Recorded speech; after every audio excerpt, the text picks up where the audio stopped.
Kamran sir, shall we start? Sir, yes, sir. We will start, sir. Okay, right.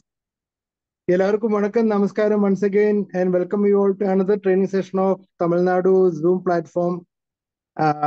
நமக்கு எல்லாருக்கும் தெரியும் இந்த பிசினஸ்ல வந்து இப்போ ഏറ്റവും நல்ல டைம் சொல்லலாம். அப்படின்னா இந்த மாதிரி ஒரு காலகட்டம் வந்து ஆர்சிஎம் பிசினஸ் இது வரைக்கும் வந்ததே கிடையாது.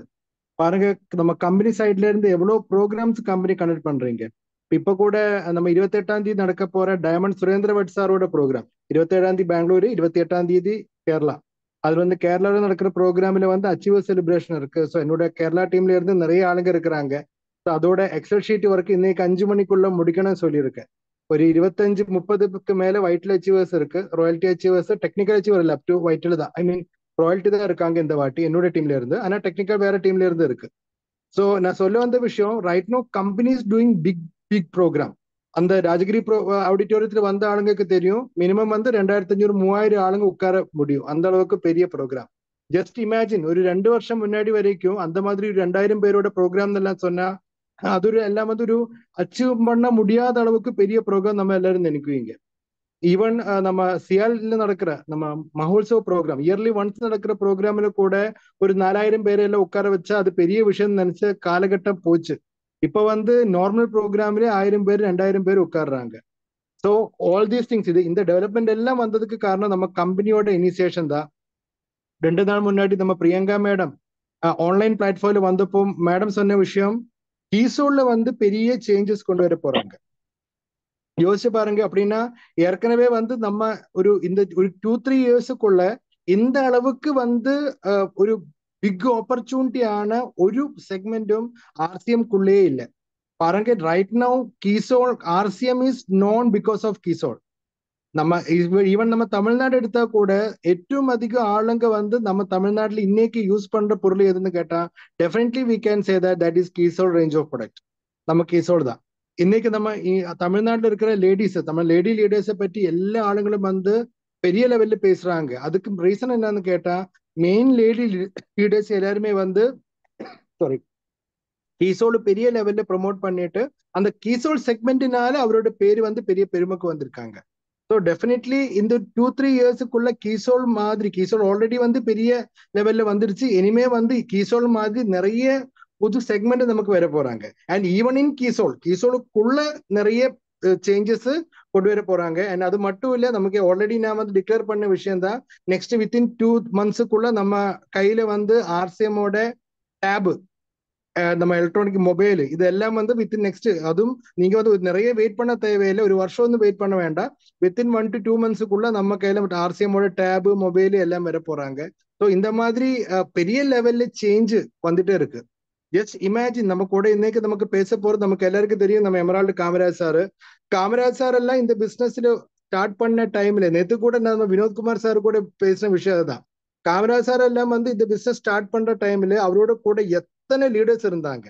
அப்படின்னா இன்னைக்கு வந்து அவர் இந்த பிசினஸுக்குள்ள இருந்திருந்தா நல்லபடி இந்த பிசினஸ் புரிஞ்சு இதோட வாய்ப்பு புரிஞ்சு இருந்திருந்தா மேபி அவரெல்லாம் வந்து இன்னைக்கு ஸ்டார் ரூபி இல்லைன்னா வந்து கோர் லீடர்ஷிப்புக்கு போயிருக்கும்.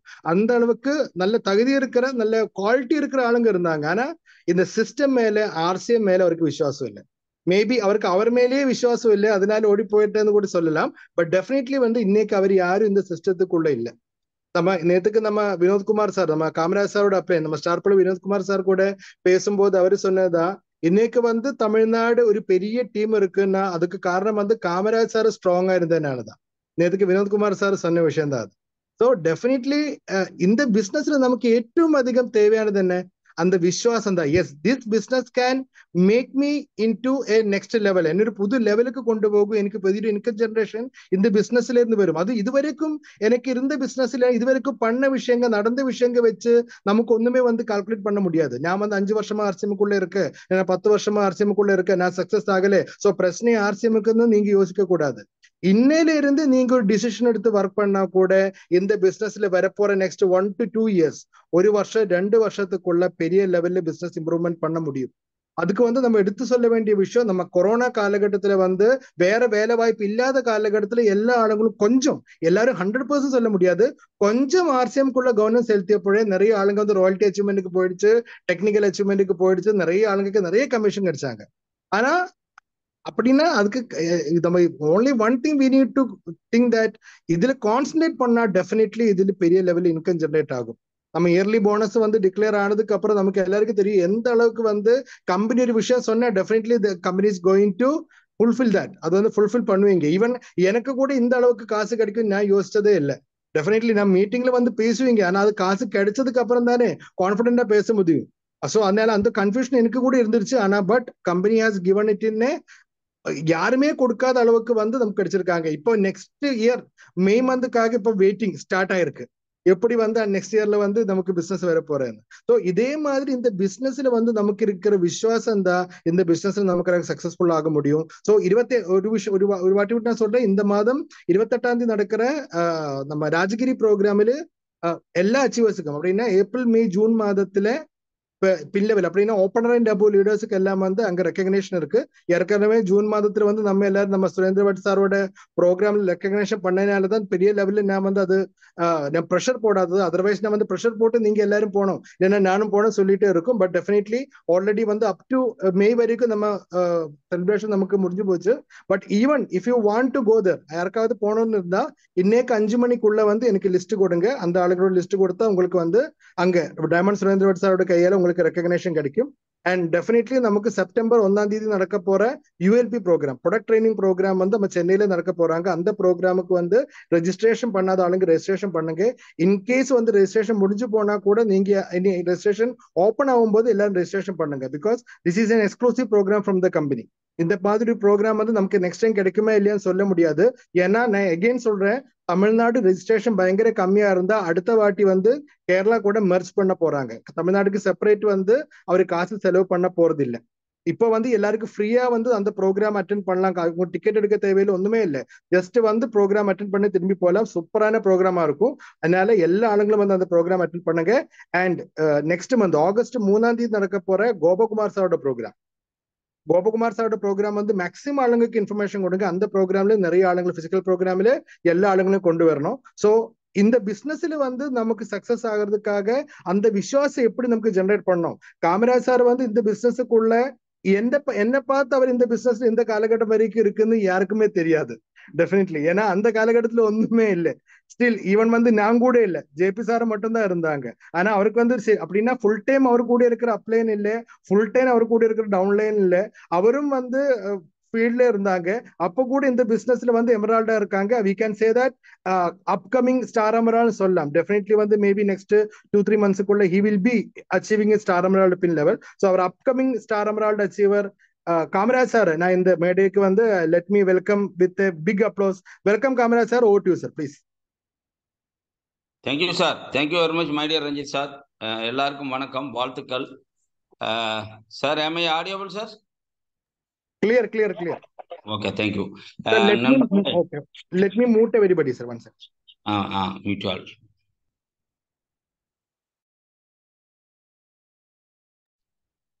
Okay, thank you sir. நண்பர்களே, இன்னைக்கு ஒரு வாய்ப்பு, மாதம் 31 கூட்டங்களை நாம் நடத்துகிறோம். அதில் ஒரு கூட்டம் கண்டிப்பாக நான் வந்து வந்துடுறேன். அது அந்த வகையில்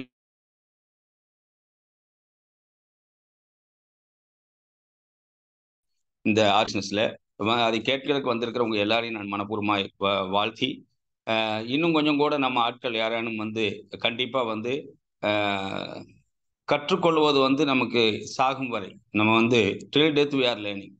அதனால கற்றுக்கொள்ளுதல் ரொம்ப முக்கியம். அதில் லேர்னிங், டீச்சிங், ஏர்னிங் இந்த மூன்றும் ஒன்றோடு ஒன்று சம்பந்தம் உள்ளது. என்னை பொறுத்த வரைக்கும் நான் ஒவ்வொரு நாளும் படிச்சுட்டு இருக்கிறேன். ஒரு ஓப்பனர் பின் லெவலில் இருக்கிற ஒரு ஆள் கூட எனக்கு ஒரு பாடம் சொல்லி கொடுக்குறாரு. அப்படித்தான் நான் நினைக்கிறேன். அவங்க பேசும்போது அவங்ககிட்ட இருந்து ஒரு பெரிய விஷயத்தை என்னால் கேதர் பண்ண முடியுது. அவங்களுடைய அனுபவம், பொருளை வந்து விற்க போகும்போது, அல்லாவிட்டால் பொருளை பற்றி பேசும்போது, அல்லாவிட்டால் பொருளை ப்ரொமோட் பண்ணி அவங்க வந்து அதை ஆணித்தரமாக கொண்டுட்டு வரும்போது, எல்லார்கிட்டும் நான் இப்போ கற்றுக்கிட்டு இருக்கிறேன். நான் இன்னைக்கு still I am student. Diamond sir அதான் சொல்றாரு, அவர் இன்னைக்கும் படிச்சுட்டு இருக்காரு. நிறைய பேர் படிப்பாட்டிட்டு இருக்கிற டைமண்டே நான் இப்போவும் படிச்சுக்கிட்டு தான் இருக்கேன்னு சொல்லும்போது நான் வந்து இன்னும் கற்றுக்கொண்டு கற்றது கையளவு தான், கற்க வேண்டியது கடல் மண்ணளவு. நீங்க போன 2 மீட்டிங்க்கு முன்னாடி நம்ம நண்பர் ஒருத்தர் பேசும்போது சொன்னார், நம்ம பேச்சாளர், நாம் இதுவரைக்கும் யாரை பார்த்திருக்கோம்னு சொன்னா நம்ம தாத்தா பாட்டி இறந்து போனதை எல்லாம் பார்த்திருக்கோம். ஆனால் இனி எதிர்காலத்துல நம்ம பேர பிள்ளைகள் இறந்து போறதை நம்ம பார்க்கறதுங்கிறது எவ்வளவு கொடுமையா இருக்கு யோசித்து பாருங்க. அது எவ்வளவு, அதுக்கு என்ன காரணம்னு கேட்டா எல்லாமே இந்த ப்ராடக்ட் தான், எல்லாமே இந்த கன்சியூம் பண்ணக்கூடிய பொருள்ல தான். மாய தொம்பரங்களின் மூலமாக இந்த வியாபாரத்துல வந்து இப்போ ஜனங்களுக்கு பொருள்களை கொடுக்கக்கூடிய இன்னி எம்என்சி கம்பெனிகள் அல்லாவிட்டால் இன்றைக்கு மார்க்கெட்ல இருக்கக்கூடிய கம்பெனிகள் எல்லாமே என்னத்தை செய்கிறது, அதை வந்து எப்படி வந்து ஜனங்க அதை கன்சியூம் பண்ணி வந்து ரைட் தான் மீச சொல்றாரு, கட்டுறது கல்லளவு கல்லாது உலக அளவுங்கிறார். அதனால உலக அளவு நம்ம இன்னும் கற்றுக்கொள்ள வேண்டி இருக்கிறது. நான் என்னை முதலாவது அறிமுகப்படுத்திக் கொள்கிறேன். என் பெயர் காமராஜ். நிறைய என்னை தெரியாதவங்க இல்லை, மோஸ்ட்லி எல்லாருக்கும் தெரியும். இருந்தாலும் நான் வந்திருக்கிற புதிய நபர்களுக்காக சொல்றேன். என் பெயர் காமராஜ். நான் டிரான்ஸ்போர்ட்ல வேலை பார்த்துட்டு இப்போ ஃபுல் டைம் ஆர்சிஎம் வரையும் பண்ணிட்டு இருக்கிறேன். நான் வந்து ஆர்சிஎம் பிஸ்னஸ் எனக்கு 45 வயசுல கிடைச்சது. ஆனால் 60 வயசுல நான் வெல் செட்டில்டு. வித்தின் 15 இயர்ஸ்ல ஆர்சிஎம்ல நான் ஒரு வெல் செட்டில்டுங்கிற ஸ்டேஜுக்கு வந்துட்டேன். நீங்க வயசை பத்தி கவலைப்படாதீங்க, ஒரு கவுண்டிங் தான். என்ன வயசுல ஆர்சிஎம் கிடைச்சாலும் சரி, ஒரு 3 வருஷம், இப்பெல்லாம் ஒரு 3 வருஷம் நம்ம ரிஸ்க் எடுத்தா ஆட்டோமேட்டிக்கா 3வது வருஷம் முடிவுல பேசிவ் ஓடிடலாம், பேசிவ் இன்கம் சைட்ல போயிடலாம். நான் பேசிவ் இன்கம் அடையிறதுக்காக எடுத்துக்கிட்ட நேரத்தை நீங்க எடுத்துக்க வேண்டிய அவசியம் கிடையாது. காரணம் என்னன்னு கேட்டா, ஒரு சின்ன ஒரு எக்ஸாம்பிள் எப்படின்னு கேட்டா, ஒரு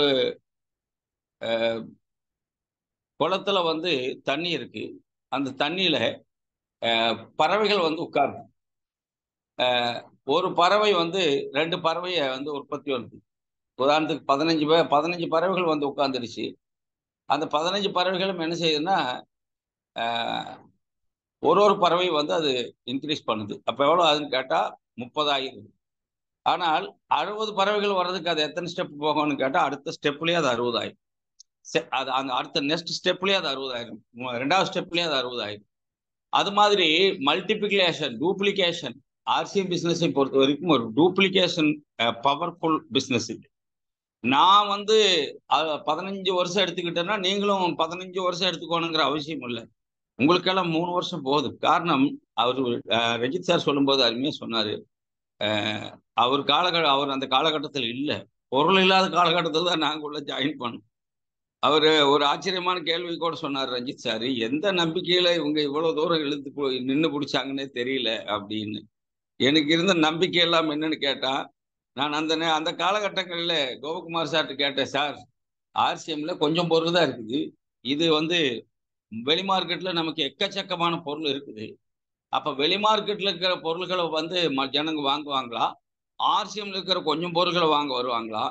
அப்ப நம்ம எப்படி சார் அந்த பொருளெல்லாம் வந்தா இன்னும் கொஞ்சம் ஈஸியா பிசினஸ் பண்ணிடலாமே சார், அதெல்லாமே நம்ம கிட்ட கிடைச்சா நம்ம ஈஸியா பிசினஸ் பண்ணிடலாமே சார், இந்த பால் பொருட்கள் வரல, அரிசி எல்லாம் வரல, இந்த மாதிரி ஈட்டபிள்ஸ் எல்லாம், அப்பெல்லாம் பிஸ்கட்டே கூட இல்லை, ஈட்டபிள்ஸ் எல்லாம் வரல, இதெல்லாம் இருந்தாக்க ஈஸியா நமக்கு பி வருமே சார் அப்படின்னு கேட்டபோது, என்னோட இருந்த இன்னொரு நண்பர் கேட்டாரு, சார் அதே மாதிரி நமக்கு வந்து இப்போ நிறைய பேர் குடிமக்கள் ஆயிட்டாங்க, அந்த பீர் பிராந்தி எல்லாம் வந்து சீக்கிரமா நம்ம அச்சீவ்மெண்ட் ஆயிடலான்னு அவர் ஒரு கேள்வி கேட்டாரு. அப்போ கோபா சார் சொன்னாரு, நீங்க எல்லாம் வெயிட் பண்ணுங்க, அதெல்லாம் வரும்போது நீங்க ஆர்சிஎம் ஸ்டார்ட் பண்ணுங்க, நீங்க எல்லாம் இப்போ ஒருத்தர் ஆர்சிஎம் பண்ண வேண்டாம், நீங்க எல்லாம் வெயிட் பண்ணுங்க, எப்போ ஆர்சிஎம் ஸ்டார்ட் பண்ணுங்க, இதை நீங்க கேட்குற பொருள் எல்லாம் வந்துடும், அதுக்கப்புறம் நீங்க ஆர்சிஎம் ஸ்டார்ட் பண்ணுங்க அப்படின்னு சொன்னார். அப்ப நாங்கெல்லாம் முழிச்ச திரு என்னடா இவர் இந்த மாதிரி சொல்றாரு, நீங்க எல்லாம் வெயிட் பண்ணுங்க, நீங்க கேட்குற அந்த பொருள் எல்லாம் அது எப்போ ஆர்சிஎம்ல வருதோ அப்போ ஸ்டார்ட் பண்ணுங்க அப்படின்னு சொன்னார். அப்போ நாங்க சொன்னோம், இல்லை சார் ஆர்சிஎம் தான் நாங்கள் ஜாயின் பண்ணிட்டோம்ல, செஞ்சுக்கிட்டு தான் இருக்கிறோம், அப்போ ஒன்று பண்ணுங்க, நீங்க ஆர்சிஎம் பண்ணுங்க, அந்த பொருளெல்லாம் வந்து சேர்ந்துக்குன்னு சொன்னார். நீங்க பாட்டுக்கு இருக்கிறத வச்சு ஆர்சிஎம் பண்ணுங்க, அந்த பொருளெல்லாம் வந்து சேர்ந்துடும் அப்படின்னு சொன்னார். அதே மாதிரி அந்த ஒரு அசைக்க முடியாத நம்பிக்கை ஆர்சிஎம்ல பாத்தீங்கன்னா, அப்பெல்லாம் வருஷத்துக்கு 2 பொருள் லான்ச் ஆகும், ஒரு வருஷம் கூடி 2 பொருள் தான் லான்ச் ஆகும், புதிய பொருள். அந்த லான்ச்சிங் பாத்தீங்கன்னு சொன்னா ஒரு இந்த மாதிரி செலிப்ரேஷன் எல்லாம் இருக்காது. அந்த லான்ச்சிங் வந்து ஒவ்வொரு டிப்போவுக்கும் பொருள் வரும்போது எங்களுக்கு தெரியும். இந்த மாதிரி செலிப்ரேஷன் வச்செல்லாம் லான்ச் பண்ணது கிடையாது. அப்ப அந்த பொருள் வந்த உடனே அந்த பொருள் விளக்கம் சொல்றதுக்கு ஒரு லீடர் வருவார். ஆண்டனி வருவாரு, ஜேபி வருவாரு, இல்லைன்னா நம்ம கோபகுமார் சார் வருவாரு, மூர்த்தி சார், ஏதோ ஒருத்தர் வந்து அந்த பொருளை பற்றி ஒரு விளக்கம் சொல்லுவாங்க. அவங்களுக்கு கம்பெனி சொல்லி கொடுப்பாங்க. அவங்க வந்து எங்களுக்கு, ஏன்னா எங்களுக்கு லாங்குவேஜ் ப்ராப்ளம், தமிழ்நாட்டில் லாங்குவேஜ் இப்ப கூட இன்னும் கூட இருக்குது லாங்குவேஜ் ப்ராப்ளம். அதனால அந்த லாங்குவேஜ் ப்ராப்ளத்தினால நாங்க அதை வந்து பண்ண முடியல. பட் எங்களுக்கு எனக்கு பிடிச்சிருந்த ஒரு விஷயம் என்னன்னா, ஆர்சிஎம்ல ஒரு மிகச்சிறந்த சப்ளை சிஸ்டம். ஆர்சிஎம்ல வந்து சப்ளை சிஸ்டத்துக்கு கம்பெனி வந்து அடுத்தடுத்து அடுத்தடுத்து எங்களுக்கு கேட்டுக்கிட்டே இருந்தாங்க. நாங்க வந்து சென்னையில போய் டிப்போ, சென்னையில அந்த பாரிஸ் கார்னர்ல வந்து இருந்துச்சு ஒரு டிப்போ. அது பாத்தீங்கன்னா ஒரு பள்ளத்துல மழை மழை தண்ணி, அப்ப மழை பெஞ்சதுன்னா அந்த டிப்போ தண்ணியில முழுகிக்கிட்டு இருக்கு. நாங்க போய் தண்ணியில தவக்கடிச்சிட்டு போய் ஆளு பிடிச்சிட்டு போய் மூட்டை கட்டி பொருளை தூக்கிட்டு வரணும். அந்த மாதிரி கஷ்டத்துல இருந்தோம் நாங்க. அந்த அங்கிருந்து கொண்டுட்டு வந்து அப்புறம் முருகன் இட்லி கடையிட்டு கொண்டு வந்து கேபிஎன் டிராவல்ஸ் இருக்கும், அங்க வண்டி பிடிச்சி கொண்டாந்து நாங்க பார்சல் போட்டு ஈரோட்டில் அடுத்த நாள் வந்து அந்த பார்சல் எடுப்போம். நீங்க நல்லா யோசிங்க, அந்த பார்சல் ஈரோட்டுக்கு வந்து சேர்றதுக்கு முன்னாடி நாங்க பஸ்ல இங்க வந்துடுவோம். ஈரோடு எனக்கு பஸ் ஃப்ரீ, டிரான்ஸ்போர்ட் ஆள் நான், பஸ் ஃப்ரீ. அதனால நான் பஸ்ல ஏற்படுத்த அடுத்த நாள் காலையில இங்க வந்து பஸ்லயே வந்துட்டு பொருள் எடுத்துட்டு, பொருள்னா இப்ப மாதிரி எல்லாம் சிஸ்டம் அப்ப இல்லை. அப்ப என்ன சிஸ்டம்னா டிடி, ஜெகதி சார் தெரியும்னு நினைக்கிறேன் இந்த கூட்டத்துல, அவர் பழைய நண்பர், அவருக்கு தெரியும். டிடி, ஒரு டிடி எடுத்துட்டு போய் கொடுத்து அந்த டிடியை வந்து அவன் என்ட்ரி போடணும். அதுக்கப்புறம் நாங்க வந்து ஆர்டர் பிளேஸ் பண்ணணும். அதுக்கப்புறம் அவர் என்ன செய்வாரு, அந்த டிப்போக்காரர், இப்போ தெரியாது அவருக்கும் எனக்கும் பாஷை தெரியாது, அவர் ஹிந்தி, நான் வந்து இங்கிலீஷ் சொல்லுவேன், பட் பாஷை தெரியாது. ஆனா பொருள் வந்து இங்கிலீஷ்ல எழுதியிருக்கிற ஒரு புத்தகம் இருக்கு, அதை பார்த்து இதுல 5 இதுல 4 அப்படி போட்டுதான் எடுத்துட்டு வந்துட்டு இருந்தோம். அப்போ அந்த மாதிரி கொண்டுட்டு வந்து ஈரோட்ல இறக்கி அந்த பொருளை வந்து, ஏன் நாங்க போய் எடுத்துட்டு வரோம்னு கேட்டா, ஈரோட்ல ஸ்டோர் வச்சிருந்த ஒரு ஆள் வந்து 2 காலும் இல்லாத ஒரு சேட்டு, 2 காலுமே கிடையாது அவர். ஆனா அவர் ஆர்சிஎம் ஸ்டோர் வச்சிருந்தார். அப்ப அவருக்காக வேண்டி நாங்க போய் எடுத்துட்டு வருவோம். அவர் பணம் கொடுத்துட்டு இது எடுத்து கொடுப்பாரு, நாங்க போய் எடுத்துட்டு வந்து கொடுத்து. காரணம், எனக்கு வந்து ஃபர்ஸ்ட் செட் ஆனது வந்து லேடிஸ் டீம். முதலாவது எனக்கு வந்து வந்தது லேடிஸ் டீம் தான். அந்த லேடிஸ் டீம்ல வந்து இந்த ஆர்சிஎம் பொருட்கள் ஈஸியா ரீச் ஆச்சு. டீ தூள் எல்லாம் இப்போ இன்னைக்கும் இன்னைக்கும் டீ தூள் தான் நம்பர் 1 இருக்கு. அதே மாதிரி டீ தூள், அதே மாதிரி வந்து காஃபி, அப்பத்த காஃபி டாடா காஃபி, காஃபி இப்போ இந்த காஃபி விட அது இன்னும் கொஞ்சம் நல்லாவே இருந்துச்சு. இதுவும் இப்போ வந்திருக்கிறது ஃபர்ஸ்ட் கிளாஸா இருக்கு. ஆர்சிஎம்ல பொருள் எல்லாம் எந்த இடத்துலயும் நம்ம எம்டி காம்ப்ரமைஸ் ஆகிக்க மாட்டோம். இந்த பொருள்கள் ரீச் ஆன இடங்கள் எல்லாம் அந்த பெண்கள் வந்து ரொம்ப வரவேற்பா, ரொம்ப வந்து முனைப்பா, எங்களுக்கு கொடுங்க, இந்த பாருங்க, இந்த herbal shampoo, herbal hair oil, இதெல்லாம் வந்து சக்க போடு போடுங்க, அது சண்டை போட்டு வந்து வாங்கிட்டு போவாங்க. நீங்க என்ன 5 எடுத்துட்டு வரீங்க, நீங்க அடுத்த இதில் ஜாஸ்தி போடுங்க, அந்த மாதிரி சண்டை போட்டு பொருள் வாங்கிட்டு இருந்தோம்.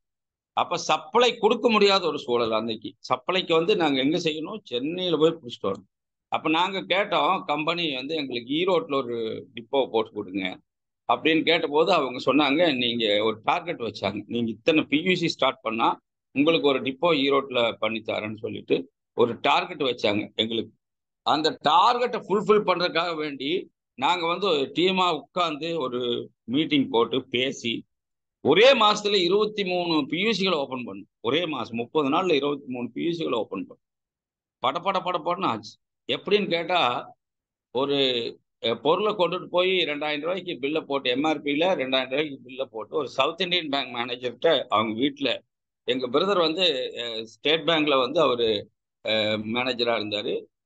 இவர் வந்து சவுத் இந்தியன் பேங்க் மேனேஜர். இவங்க 2 பேரும் ஃப்ரெண்ட்ஸுங்கிற வகையில அந்த சவுத் இந்தியன் பேங்க் மேனேஜரை இவர் எங்க பிரதர் வந்து எனக்கு அறிமுகப்படுத்தினார், எங்க கசின் பிரதர் அறிமுகப்படுத்தினாரு. அந்த வகையில நான் வந்து ஆர்சிஎம் டிரான்ஸ்போர்ட்ல இருந்துட்டு ஆர்சிஎம் பண்ணிட்டு இருக்கிற பார்ட் டைமான்னு தெரிஞ்சதுனால அவரும் பொருளை வாங்கிட்டு பணத்தை 2000 ரூபாய் எம்ஆர்பியில் பொருளை வாங்கிட்டு கொடுத்து விட்டாரு. அவங்க பஜாஜ் அலையன்ஸ் பண்ணிட்டு இருந்த குரூப். அப்போ அந்த மதியானத்துல வந்து என்ன பண்ணியிருக்காங்க, 3 மணிக்கு போல ஈவினிங், அந்த அம்மா வந்து அவங்க மிஸ்ஸஸ் வந்து டீ தூள் தீர்ந்துருச்சுங்களே அப்படிங்கும்போது, நம்ம பையில நான் கொடுத்துட்டு வந்ததுல டீ தூள் இருக்கு. அப்ப அந்த டீ போட்டு கொடுத்த உடனே ஃபர்ஸ்ட் கிளாஸா இருக்கு டீ.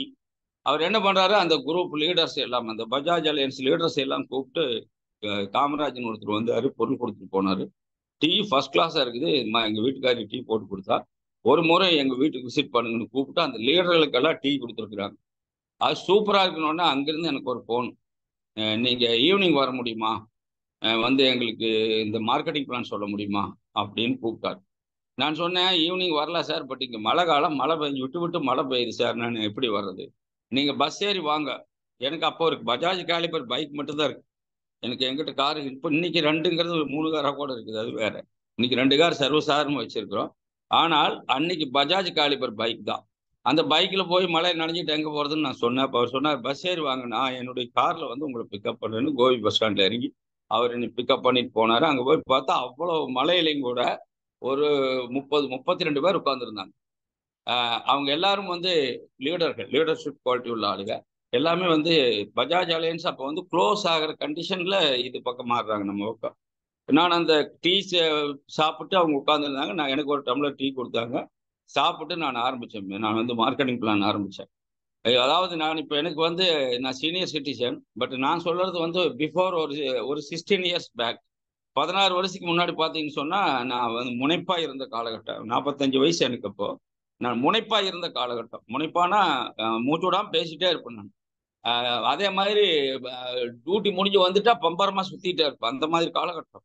அதனால ஃபுல் எனர்ஜெட்டிக்கா எமோஷனல் பிளான் சொன்னேன். அந்த பிளான் வந்து ரொம்ப எமோஷனலா அந்த பிளான் சொல்லி முடிச்சேன். 32 பேரும் நாங்கள் நாளைக்கு காலையில் உங்க 1.5 வார்டுக்கு வர்றோம். அப்போ வந்து பியூசி தான், 1.5 வார்டு இல்லை, பியூசிக்கு வர்றேன்னு சொன்னாங்க. எல்லாருமே வந்து பார்த்தீங்கன்னா ஒரு 7-8 கார்ல வந்தாங்க. எல்லாம் பியூசிவே அன்னைக்கு காலி பண்ணிட்டாங்க. பொருளை பூரா அள்ளி மூட்டை கட்டி எடுத்துட்டு போனாங்க. அந்த குரூப் தான், அந்த 32 பேர் தான் ஒவ்வொரு இடங்கள்லையும் பியூசி போட்டாங்க. அந்த ஒரே மாசத்துல 23 பியூசி வந்து அந்த டீம் தான். 23 பீஸ் ஒரே மாசத்துல போட்டாங்க. ஒரு குரூப் இறங்குனாங்க ஒரே மாசத்துல. உங்களுக்கு வரும் அந்த மாதிரி டீம் எல்லாம் வரும். இந்த பொருளை கொண்டுட்டு போய் ஒரு 2000 ரூபாய் பொருளை கொடுத்துட்டு வந்ததனுடைய விளைவு 23 பியூசி வந்துச்சு. அதுக்கப்புறம் அவர் ஸ்டார் பிளாட்டினம் அடிச்சாரு அந்த சவுத் இந்தியன் பேங்க் மேனேஜரு. அடுத்த மாசமே வந்து வேலையை ரிசைன் பண்ணிட்டார். அடுத்த மாசமே மேனேஜர் வேலையை ரிசைன் பண்ணிட்டு ஃபுல்லா ஆர்சிஎம்ல இறங்க. நான் பார்ட் டைம் பண்ணிட்டு இருக்கிறேன். அவர் ஃபுல் டைம் இறங்கிட்டார். ஃபுல் டைம் இறங்கி ஆர்சிஎம் பண்ண ஆரம்பிச்சார். அது மாதிரி நம்மளுக்கு பின்னாடி நமக்கு கீழே வரக்கூடிய குவாலிட்டியான லீடர்ஸ் கம்பெனி டிப்போக்கு தரேன்னு சொன்னது, அவங்க சொன்ன டார்கெட்டை நாங்கள் வந்து அந்த 60 நாள்ல கம்ப்ளீட் பண்ணி கிட்டத்தட்ட ஒரு 42 பியூசி ஓப்பன் பண்ணோம். அதனுடைய விளைவு கம்பெனி ஈரோட்டுக்கு ஒரு டிப்போ கொடுத்தாங்க. அந்த ஈரோடு டிப்போ ஒரு வாடகை இடத்துல வச்சு நடந்துட்டு இருந்துச்சு. அதுக்கப்புறம் பார்த்தீங்கன்னு சொன்னா ஈரோட்டு டிப்போ சொந்த இடமா வாங்கி ஈரோடு டிப்போ பண்ணாங்க. அதுக்கு பிற்பாடு பார்த்தீங்கன்னா மதுரையில் ஒரு டிப்போ. அதுக்கு பிற்பாடு பார்த்தீங்கன்னு சொன்னால் டிப்போக்கள் அப்படியே இம்ப்ரூவ் ஆகி வந்துட்டு இருந்துச்சு. பியூசிஎல் அங்கங்கே ஓப்பன் ஆச்சு. பிஸ்னஸ் நல்லா போயிட்டு இருந்த காலகட்டம். இடையில ஒரு சின்ன ஸ்ட்ரகிள் வந்து நின்னதனுடைய விளைவு. அதுக்கப்புறம் ரீஸ்டார்டிங். அவர் ரஞ்சித் சார் சொன்ன மாதிரி ரீஸ்டார்டிங்ல என்னோட இருந்த ஆளுங்க அத்தனை பேரும் காலி. அற்ற குளத்து அருநீர் பறவை போல. அற்ற குளத்து அருநீர் பறவை போல. குளத்துல தண்ணி இருக்குது. தண்ணி வத்தி போச்சுன்னா அங்க ஏதாச்சும் பறவைகள் இருக்குமானா ஒண்ணு கூட இருக்காது. அது மாதிரி ஒரு சின்ன ஸ்ட்ரகிளை தாங்க முடியாம எல்லாம் பறந்துருச்சுங்க. திருப்பி எனக்கு நிறைய நெட்வொர்க் அழைப்பு.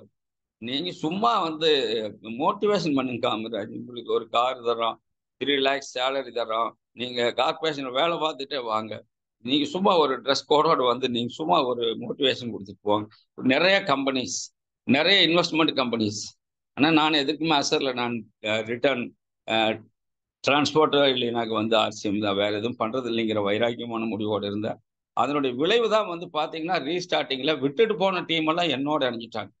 அந்த விட்டுட்டு போன டீம் பூரா என்னோட வந்து என்னுடைய லைன்ல வந்து இணைஞ்சாங்க.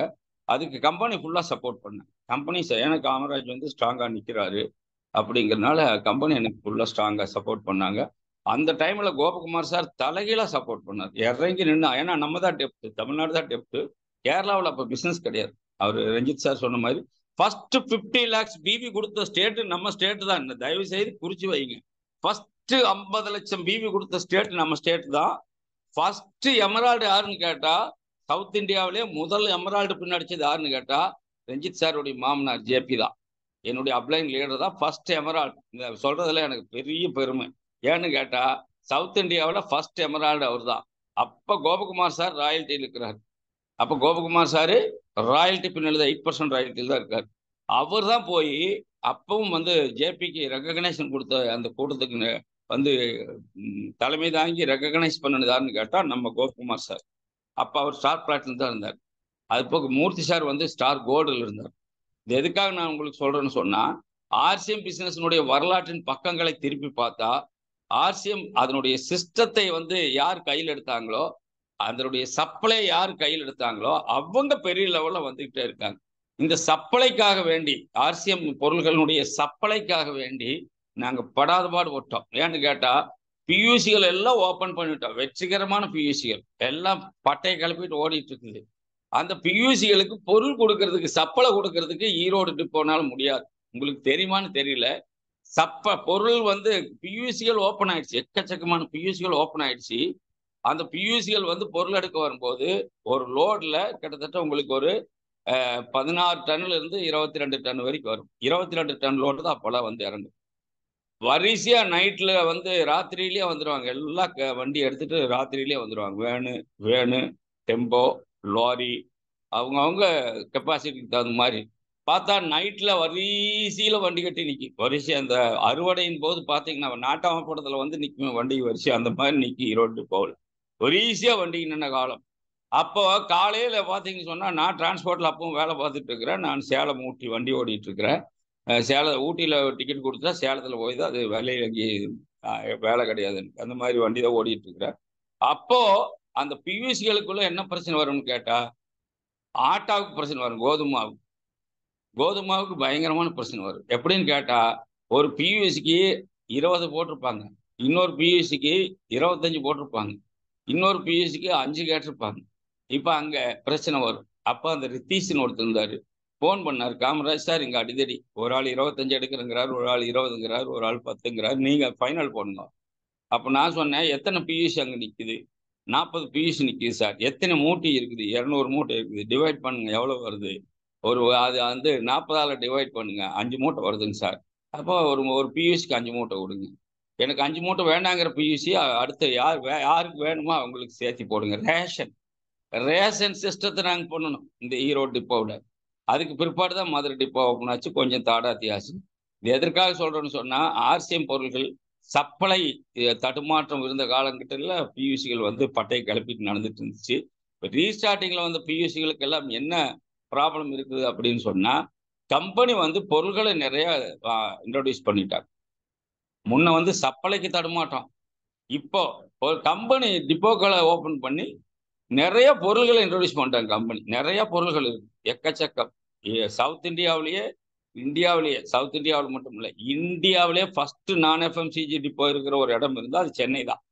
முதல் டிப்போ அவர் நம்ம பிரபு சார் தான் எடுத்திருக்காரு. அப்போ முதல் நான் எஃப்எம்சிஜி டிப்போ அது கேட்டுக்கிறோம். எஃப்எம்சிஜியை கூட கொடுக்க சொல்லி கேட்டுக்கிறோம். பரிசீலனையில் இருக்குது. அதனால அந்த நான் எஃப்எம்சிஜி டிப்போ இங்க சென்னையில் இருக்கு. பொருள்கள் எக்கச்சக்கமா இருக்குது. நாங்கெல்லாம் துணி எடுக்கிறதுக்காக வேண்டி இங்கிருந்து செங்கனூர் போய் துணி எடுத்தனால காலமெல்லாம் இருக்கு. ஒரு பேண்ட் ஷர்ட் எடுக்கிறதுக்கு இங்கிருந்து செங்கனூர் போய் எடுத்த காலமெல்லாம் இருக்கு. இன்னைக்கு வந்து பஸ் ஏறினா அடுத்த நிமிஷம், இல்லைன்னா ஒரு ஆன்லைன்ல ஆர்டர் போட்டால் அடுத்த நிமிஷம் 3 நாள்ல வந்து பியூஸ்க்கு வந்து சேருது. துணிமணிகள் எல்லாம் வந்து விசேஷ காலங்களுக்கெல்லாம் இப்போ நம்ம எங்கேயும் போய் பர்ச்சேஸ் பண்ண வேண்டியதில்லை. ஆன்லைன்லேயே ஆர்டர் போட்டு உட்கார்ந்து இருக்கிற இடத்துல நம்ம வாங்கிக்க முடியும். வெயிட்லெஸ் எல்லாம் ஈஸியாக கம்பெனி வந்து ஆன்லைன்லேயே கொடுத்துட்றாங்க. வந்து டோர் டெலிவரியே கொடுத்துட்றாங்க. வெயிட்டான ஐட்டம் மட்டும் தான் அது உங்களுக்கு செலக்ட் பண்ணால் வராது. ஆன்லைன் வந்து நீங்கள் தாராளமாக ஆர்டர் போடலாம், செலக்ட் பண்ணி போடலாம். தாராளமாக உங்களுக்கு வந்து வெயிட்லெஸ், உங்களுக்கு குழந்தைகளுக்கு துணி வேணும், எனக்கு துணி, நமக்கு நம்ம வீட்டுக்காரருக்கு வேணும், பெண்களுக்கு போட வேணும், நீங்கள் ஆர்டர் போட்டு எடுக்கலாம். இப்போ அவ்வளோ சௌகரியங்கள் வந்துருச்சு. நான் அதனால தான் சொன்னேன், என்ன மாதிரி நீங்கள் என்ன செய்ய வேண்டியதில்லை. 15 வருஷம் 16 வருஷம் காத்திருந்தெல்லாம் நீங்கள் வந்து என்ன செய்ய வேண்டிய அவசியம் இல்லை. நீங்கள் எமரால்டுக்கோ அல்லது இந்த மாதிரி ஒரு ஸ்டேஜுக்கோ வர வேண்டிய அவசியம் இல்லை. 3 வருஷம் சீரியஸாக இருந்தா இத்தனை பொருள்கள் இருக்குது. இன்னைக்கு நிறைய 220 ஸ்டோர் இருக்கு. அன்னைக்கெல்லாம் ஒரு 50-60 ஸ்டோர் தான் இருக்கு. இன்னைக்கு ஒரு 220 ஸ்டோர்கள் இருக்கு. நிறைய ஓப்பன் ஆச்சு. நிறைய ஓப்பனு, நிறைய க்ளோஸு, நிறைய பூஸ்ட், நிறைய வந்து என்னது பூஸ்ட் அப்படி ஆயிட்டு தான் இருக்கு. பட் அதுக்கு என்ன காரணம்னு கேட்டா ஆர்சிஎம் பொருள்கள் ஜாஸ்தி வந்துருச்சு. அதை கொண்டுட்டு போய் சேர்க்கிற ஆட்கள் குறைவாயிட்டாங்க. கொண்டுட்டு போய் சேர்க்கிற ஆட்கள், அல்லாவிட்டால் பொருள்களை கன்சம்ஷன் பண்ணக்கூடிய ஆட்கள், அல்லாவிட்டால் வந்து சப்ளையில் ஒரு சீரான சிஸ்டம் இல்லாத ஒரு நிலவரம் இன்னைக்கு தமிழ்நாட்டில் இருக்குது. நான் இன்னைக்கு அதுதான் உங்கள் மத்தியில பகிர்ந்து கொள்ள விரும்புகிறேன். சப்ளைங்கிறது வந்து இல்லாத இடத்துல என்ன இருக்காதுன்னு கேட்ட உதாரணத்துக்கு சொல்றேன். நான் ஒரு அணைக்கட்டு இருக்குது. அந்த அணைக்கட்டுல இருந்து ஒரு கால்வாய் போகுது, தண்ணி திறந்து விடுறாங்க. அதுக்கப்புறம் அது வயலுக்கு போய் சேருது. அந்த வயல்ல வந்து என்ன செய்யறாங்க, வயல் அடிச்சு அது வந்து பாசனம் பண்ணி அதுக்கப்புறம் வந்து நடவு நட்டு வந்து அறுவடை செய்யறாங்க, பாதுகாக்கிறாங்க. அங்க வந்து வந்து பச்சை பசேன்னு இருக்குது. அங்கதான் வந்து நமக்கு ஈல்டு கிடைக்குது. இதே தான் ஆர்சிஎம்லையும் நமக்கு வந்து பொருள் சப்ளை எங்க இருக்குது, அங்கதான் செழிப்பா இருக்கும். அங்கதான் வந்து பிசினஸ் செழிப்பா வரும். அப்போ ஒரு கால்வாயும் இருக்குது, அணைக்கட்டும் இருக்குது. ஆனா அந்த கால்வாயில ஒரு தண்ணிய அப்படியே கொண்டுட்டு போய் கடல்ல சாத்திட்டா என்ன நமக்கு என்ன கிடைக்கும்? ஒண்ணுமே கிடைக்காது. அது மாதிரி தான் இப்ப நமக்கு டிப்போ இருக்குது. அந்த டிப்போவில இருந்து நமக்கு வந்து என்னது ஒன்றரை வந்துருது, அல்லது பியூஸ்க்கு வந்துருது. அதை எடுத்து கொண்டுட்டு போய் ஜனங்களுக்கு சேர்க்கிற சிஸ்டத்தை நம்ம மக்கள் வந்து தெளிவா புரியல. சேர்க்கறதுக்கு எனக்கு தெளிவா தெரியல. உதாரணத்துக்கு நான் சொல்றேன். ஒரு ஆள் வந்து ஜாயின் பண்ணிட்டாரு. அவருக்கு வந்து ஒரு 3000 ரூபாய்க்கு சரக்கு வேணும். அவர் வந்து ஒரு 1.5 வேர்ல்டு குயிக்கோ ஒரு பியூசிக்கோ போறாரு. அங்க அந்த 1.5 வேர்ல்டு குயிக்கு ஓப்பன்ல கிடையாது. இல்லைன்னா அவருக்கு போன் பண்ணி கூப்பிடணும். அவர் வந்து ஓபன் பண்ணி கொடுப்பார். ஒருவேளை ஓபன் பண்ணி உள்ள போனாலும் கூட என்ன நடக்குது அப்படின்னு கேட்டா, அந்த பியூசில அந்த 1.5 வேர்ல்டு குயிக்ல இருக்கிற சரக்கை பார்த்தீங்கன்னு சொன்னா, இவர் கண்ணீர் விட்டு அழுகணும் போல இருக்கு. அந்த மாதிரி தான் சரக்கு சப்ளை அங்க இல்ல. அவர் என்ன சொல்றாரு, இவர் ஒரு முதல் போட்டு எடுத்து வைக்கிறதுக்கு மாறாக இவர் சொல்ற விஷயம் என்ன, டிப்போக்காரன்னு குறை சொல்லி விட்டுறாரு.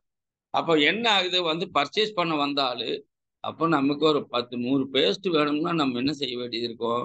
இங்க வந்தா 100 பேஸ்ட் இல்லையே, 20 பேஸ்ட் தான் இருக்குது. 100 பேஸ்ட் நமக்கு தேவை. கொண்டுட்டு போய் 100 பேருக்கு கொடுக்கலாம்னு நினைச்சா இதை நம்பி நாம் பண்ண முடியுமா? எதை நம்பி? இந்த பியூசிஓ அல்லது இந்த 1.5 வேர்ல்டு குயிக்கோ நம்பி நம்ம பண்ணிட முடியுமா? அப்படிங்கிறத அவர் என்னைக்கு யோசிக்கிறாரோ அன்னைக்கு அவர் என்ன செய்யறாரு, இதை பெரிய லெவல்ல பண்றது சரி வராது. தேங்குறாரு. அவருடைய எண்ணத்துல ஒரு தேக்கம் உண்டாகும். அப்ப என்ன ஆகுது, நம்முடைய வளர்ச்சி அந்த இடத்துல தடுக்கப்படுது, பாதிக்கப்படுது. தண்ணீர் வீணாதுன்னு வச்சுக்கோங்களேன். சப்ளை இருக்குது, ஆனால் சப்ளைய வந்து எடுத்துட்டு போகக்கூடிய அந்த சிஸ்டம், சப்ளை சிஸ்டத்துல ஓட்டை உண்டாகி போச்சு. பொருள்களை வந்து யாருக்கிட்ட கொடுக்கணும், யாரு முதல் போட்டு பண்ணி யாரு பொருளை எடுத்து பெருசா சப்ளை பண்றாங்களோ அவங்களுக்கு டெலிவரி சென்டர் கொடுக்கணும். அந்த டெலிவரி சென்டர் எடுக்கிற ஆளுங்க என்ன செய்யணும், இந்த பொருளை கொண்டுட்டு போய் ஜனங்களுக்கு சேர்க்கிற விதத்தை தெரிஞ்சு வச்சிருக்கணும். அதை எப்படி போய் சேர்க்கறது சார்? சேர்க்கறதுக்கு கம்பெனி சிஸ்டம் வச்சு, சப்ளைக்கு வந்து சப்ளை இன்க்ரீஸ் பண்றதுக்கு கம்பெனி ஒரு சிஸ்டம் வச்சிருக்காங்க. எப்படின்னு கேட்டா, நான் ஒரு உதாரணத்துக்கு சொல்றேன். ஒரு 1.5 வேர்ல்டு குயிக்ல 5 lakhs ஒரு வியாபாரம் நடக்கும். அதுக்கு என்ன செஞ்சா போதும், 5 lakhs வியாபாரம் பண்றதுக்கு நமக்கு வந்து ஒரு 50,000 ரூபாய் சேல் பண்ணக்கூடிய நபர்கள் எத்தனை பேர் வேணும்? நமக்கு ஒரு 10 பேர் வேணும். 25,000 பிவி பண்றாரு. 1ஆம் தேதி மார்ச் 1ஆம் தேதி நம்ம ஆவடி மீன்ஸை 25,000 பிவி அடிச்சிடறாரு. மார்னிங் 4 மணிக்கு அடிச்சிடறாரு. அடிச்சு எடுத்து போடுறாரு. எல்லாரும் பாராட்டுறோம், வாழ்த்துறோம். கோகுமார் சார்ல இருந்து எல்லாம் மெசேஜ் போட்டு அவர் பாராட்டுறாரு. அந்த 25,000 பிவிக்கு எவ்வளவு ரூபாய்க்கு சேல் பண்ணணும்? 50,000 ரூபாய்க்கு சேல் பண்ணணும். ஆவடி மீச மாதிரி ஒரு 10 பேர் இருந்தா ஒரு 1.5 வேர்ல்டு குயிக்ல 50 லட்சம் ரூபாய் சேல்ஸ் அனாவசியமா போகும். அப்ப என்ன சார், எடுத்து ரீட்டைல் பண்ணலாமா? நீங்க யோசித்து பாருங்க. நம்ம இப்போ கம்பெனி வந்து ரீட்டைல் சிஸ்டத்தை ஏன் வந்து நம்ம வந்து கொண்டுட்டு போகணும்னு சொன்னா, ஒரு டைமண்ட் கிளப் பண்ணணும். ஒரு கிளப்புக்குள்ள கொண்டுட்டு வரோம்னு வச்சுக்கலாமே. ஒரு 10ஆம் தேதிக்குள்ள 5,000 பி பண்ணாதான் டைமண்ட் கிளப். அந்த டைமண்ட் கிளப்பருக்கு எவ்வளவு ரூபாய்க்கு அவர் பொருள் எடுக்கணும்? 10,000 ரூபாய்க்கு பொருள் எடுக்கணும். 10ஆம் தேதிக்குள்ள 10,000 ரூபாய்க்கு பொருள் எடுத்தா 30 நாளைக்குள்ள கூட அந்த வீட்டுக்கு அது தீராது. காரணம், நம்முடைய பொருட்கள் எல்லாமே லெஸ் தென் மார்க்கெட் பிரைஸ். அது மட்டும் இல்ல, டிபி ரேட்ல நமக்கு 20% ஸ்பாட் டிஸ்கவுண்ட் வருது. அப்ப யோசிங்க, நமக்கு பாத்தீங்கன்னு சொன்னா 10,000 ரூபாய் 12,000 ரூபாய் பொருள் வாங்க, 10,000 ரூபாய் டிபி ரேட்ல நம்ம வாங்கிட்டு போறது 12,000 ரூபாய் பொருள் எல்லாம் யூஸ் பண்ணிட முடியுமா? Self use. அதுக்கு என்ன செய்யறோம், இந்த ரீட்டைல் சிஸ்டம் கொண்டுட்டு போய் விற்க தெரியணும். ஒன்னா விற்க தெரியணும், இல்ல அந்த பொருளை பிரிச்சு வீடுகளுக்கு கொடுக்க தெரியணும். இல்லைன்னா என்ன செய்யணும், ஆர்டர் எடுத்து ரீட்டைல் பண்ண தெரியும். ஆர்டர் எடுத்து எப்படி சார் ரீட்டைல் பண்ணுது? இப்போ நான் ஒரு உதாரணம் சொல்றேன். ஏன் நம்ம ஈரோட்லயே ஒரு லீடர் இருக்கார், டெக்னிக்கல் லீடர் தான். 2 லட்சம் ரூபாய்க்கு பர் மந்த் அவர் வந்து சேல் பண்றாரு. கிட்டத்தட்ட ஒரு 10-20 கடைகளுக்கு பக்கமா பிடிச்சி கொண்டு போய் அங்க பொருள் போடுறாரு. எது ஆர்சிஎம் பொருள் கொண்டு போய் அங்க சின்ன சின்ன கடைகள், ரீட்டைல் கடைகள்ல நம்ம பொருள் கொண்டு போய் போட்டு வர்றாரு. அவங்களுக்கு ஒரு பங்கு கொடுத்து அதை வந்து விற்க வைக்கிறார். அப்ப என்னன்னு கேட்டா, அந்த பொருள்களை அவர் அங்க கொண்டு போய் கொடுப்பதன் மூலம் மாசம் ஒரு 2 லட்சம் ரூபாய் சேல் பண்றதன் மூலமா அவருக்கு எவ்வளவு கிடைக்குன்னு கேட்டா 1 லட்சம் பிவி கிடைக்கும். இப்ப நீங்க யோசிங்க, 1 லட்சம் பிவி பண்றதுக்கு ஒரு 10 கடைக்கு 20,000 ரூபாய் சரக்கு கொடுத்தா போதும். இந்த சரக்கு அங்க போகும்போது நம்ம இப்ப நான் உதாரணத்துக்கு சொல்றேன், ஒரு 2 கடைக்கு 5,000 ரூபாய் சரக்கு போட்டீங்க, 10,000 ரூபாய் ஆச்சு, நீங்க டைமண்ட் கிளப்பர் ஆயிட்டீங்க. அந்த கடையில பொருள் விற்குது, ஆனா நீங்க டைமண்ட் கிளப்பர் ஆகுறீங்க. இப்ப இதே அந்த கடையில் இருக்கிற பொருளை கொண்டுட்டு வந்து நம்ம கடையில் வைக்கலாம்னு வச்சுக்கலாமே. ஆர்சிஎம் கடையில் வச்சு விற்றா ஏதோ ஒரு 10 ரூபா கிடைக்குன்னு விற்கலாம்னு வச்சுக்கலாம். டைமண்ட் கிளப்க்கு சப்போர்ட் ஆகுமா? கன்சிஸ்டன்சி பிளானுக்கு சப்போர்ட் ஆகுமா? அந்த பொருளில் பிவி கிடைக்குமா? சரி, அந்த பொருளை நாம் என்ன சொல்லி விற்கிறது? ஏற்கனவே ஒரு அம்மா சொல்லிடுச்சு, ஒரு நடிகை வந்து விளம்பரம் பண்ணிடுச்சேன்னு, இந்த சோப்பை போடுறதுனால தான் நான் செக்கச்சவே நான் போயிட்டேன் அப்படின்னு போய் சொல்லி விளம்பரம் பண்ணு. எனக்கு தெரிய நான் சொன்னேனே, ஒரு ஓப்பனர் பின்னு காட்டுகிறது கூட நான் நிறைய படிச்சுக்கிறேன்னு. அது மாதிரி சுரேந்தர், நம்ம மீச பையன் சுரேந்தர் ஒரு முறை பேசும்போது ஒரு கேள்வி கேட்டார். மெடிசன் எழுதி கொடுக்குற டாக்டர் அந்த மெடிசனை வந்து அவர் படிச்சதுனால படிச்ச படிப்பையும் சர்டிபிகேட்டையும் வச்சுக்கிட்டு அவர் பிரிஸ்கிரிப்ஷன் பண்றாரு, எழுதி கொடுக்குறாரு. அது ஒரு நாளாவது அந்த மெடிசனை அவர் சாப்பிட்டு குணமா இருப்பாரா? இல்ல அவர் சாப்பிட்டுட்டு எக்ஸ்பெரி பண்ணி பார்த்துருப்பாரா? எக்ஸ்பெரிமெண்ட் பண்ணியிருப்பாரா? அவரு பரீட்சை பண்ணி தான் அந்த மருந்தை நமக்கு கொடுக்குறாரா? நம்ம என்னைக்காச்சும் அதை பார்த்தோமா? கண்ணை மூடிட்டு அந்த சீட்டை வாங்கி போய் மருந்து வாங்கி சாப்பிட்றோம். ஆனால் நாம வந்து ஒரு பொருளை யூஸ் பண்ணி இந்த சமையல் எண்ணெய் யூஸ் பண்றோம், இது ஆர்கானிக் சிகப்பரிசியின் தவிட்டுல இருந்து எடுக்கப்பட்டதுன்னு சொல்றோம். சிகப்பரிசி தவிட்டுல இருந்து எடுக்கிறது, அதனால என்ன சிகப்பா இருக்குது? இது வந்து என்னது? NIN, National Institute of Nutrition, Hyderabad certificate வாங்குது, அமெரிக்கன் ஹார்ட் அசோசியேஷன் சர்டிபிகேட் வாங்குது. இப்படியெல்லாம் நம்ம சொல்றோமா இல்லையா? உண்மை. ஆனா இந்த எண்ணெயை நாம ருசி பார்த்து சாப்பிட்டு பார்த்து சொல்றோம் ஜனங்களுக்கு. டாக்டர் மாதிரி கண்ணை மூடிட்டு எழுதி கொடுக்கல. நீ யோசிங்க. அப்போ நாம ருசி பார்த்து சொல்ற பிரச்சனைகளுக்கு, நாம குளிச்சு பார்த்து சொல்ற பிரச்சனைகளுக்கு, நம்ம பெண்கள் வந்து யூஸ் பண்ணி பார்த்துட்டு ப்ரொமோட் பண்ணக்கூடிய நாப்கின்கள் வந்து அதிகமான வந்து பவரா, இல்லைன்னா வந்து விளம்பரம் பண்ணி நான் வந்து சிகப்பா இருக்கிறதுக்கு இந்த சோப்பு தான் போடுறேன், இந்த எண்ணெயில தான் குளிக்கிறேன்னு ஒரு அம்மா வந்து விளம்பரம் பண்ணுனா, அந்த விளம்பரம் பொய் விளம்பரம். அந்த விளம்பரத்தினால என்ன இல்லை, அனுபவபூர்வமான விளம்பரம் கிடையாது. ஆனால் நம்முடைய பொருள்களை நாம அனுபவிச்சு சொல்றோம். இதுதான் வித்தியாசம். இதுதான் மார்க்கெட்டிங் வித்தியாசம். அனுபவிச்சு சொல்ற நாம போய் பொய் சொல்ற பொம்பளைங்க சொல்ற பொருளை கொண்டாந்து வச்சு வித்தோம்னு சொன்னா நமக்கு என்ன தெரியல, நம்ம பொருளை நமக்கு தெரியல, நமக்கு நம்ம பொருளுடைய அருமை தெரியல. அரசனை பார்த்த கண்ணுக்கு புருஷனை பார்த்தா பிடிக்காதா? அரசனை பார்த்தாச்சு, அரசன் சும்மா சும்மா ஜம்மனு பளபளன்னு இருக்காரு, ஆள் சூப்பரா இருக்காரு. ஆனால் புருஷன் பார்த்தா டல்லா இருக்கிறார், இவர் ஒரு அழுக்கு வேட்டி கட்டிட்டு சுத்தி இருக்கிறார். ஆனால் அரசனை பத்தி தெரிஞ்சுக்கிட்டா புருஷனை நெஞ்சு மறக்காத. காரணம் என்னன்னு கேட்டா, அரசனுக்கு வந்து 50 மறுமனை ஆட்சிகள் இருப்பாங்க அங்க அந்த புறத்துல. ஆனால் புருஷனுக்கு வந்து ஒரே மனைவியுடைய புருஷனா இருப்பாங்க. அப்ப இந்த புருஷனுடைய மேன்மை அரசனுக்கு வந்து, அரசன் வந்து புருஷனுடைய மேன்மைக்கு நிகரானவர் அல்ல. அது மாதிரி விளம்பரம் பண்ணப்பட்ட பொருள்கள் எல்லாம் நம்முடைய அனுபவிச்சு சொல்ற நம்முடைய பொருள்களுக்கு நிகரானவை அல்ல. ஆகையினால சப்ளையை நம்ம என்ன செய்யணும்னு கேட்டா, நம்ம சப்ளை வந்து இன்க்ரீஸ் பண்ணணும். சப்ளை வந்து இன்க்ரீஸ் பண்றதுக்கு ஒரே வழிதான் இருக்குது. என்னன்னு கேட்டா, ஒன்னா ரீட்டைல் பண்ணலாம், இல்லைன்னா என்ன செய்யலாம், பிரிச்சு கொடுக்கலாம். யாருக்கு பிரிச்சு கொடுக்கலாம்? நம்முடைய நண்பர்களுக்கு, உறவுகளுக்கு பிரிச்சு கொடுக்கலாம். இப்போ உதாரணத்துக்கு நம்ம ராயல்டி அண்ட் அபோவ் லீடர்ஸ், நமக்கு வந்து கம்பெனி சிஸ்டத்துல டைமண்ட் கிளப் இருக்குது, நியூ ஜாயினிங் இருக்குது, ரீட்டைல் இருக்குது. இதெல்லாம் கம்பெனி சிஸ்டம். எதுக்குன்னா சப்ளை எச் பண்றதுக்கான சிஸ்டம். நியூ ஜாயினிங்ல ஏன் சார் கம்பெனி ஒரு கண்டிஷன் வைக்கிறாங்க, 2000 ரூபாய்க்கு டிபி ரேட்ல பொருள் வாங்கினாதான் ஜாயினிங் கொடுக்கறதுக்கு என்ன காரணம் சொல்லுங்க? அது ஒரு சிஸ்டம். ஒரு 10 ஜாயினிங் நடந்தா அந்த 10 ஜாயினிங் மூலமா 20,000 ரூபாய் சேல் நடக்கும். அப்போ 10 லீடர்கள் அந்த ஸ்டோரை சுத்தி இருந்தா, அவங்க 10 ஜாயினிங் கொடுத்தா எவ்வளவு ஆகும்? 20,000 × 10 2 லட்சம் ரூபாய் சேல் அவங்க மூலமா நடக்கும். இதுதான் அங்க தேவை என்னன்னா, ஜாயினிங் கொடுக்குற ஆளுக்கு தான் வேணும் நம்ம சுத்தி. நான் நியூ ஜாயினிங் தயவு செய்து வந்து விடாம இருங்க. நியூ ஜாயினிங் எடுக்கிறதுக்கு என்ன சார் வழி இருக்குது? நீங்க ஒருத்தரையும் போய் தேடவே வேண்டாம். நீங்க ஒரு ராயல்டி அச்சீவரா இருந்தா, இல்லைன்னா உங்களுக்கு மேல ஒரு ராயல்டி அச்சீவர் இருந்தா, கோல்டு பின்ல இருந்தாலே போதும்.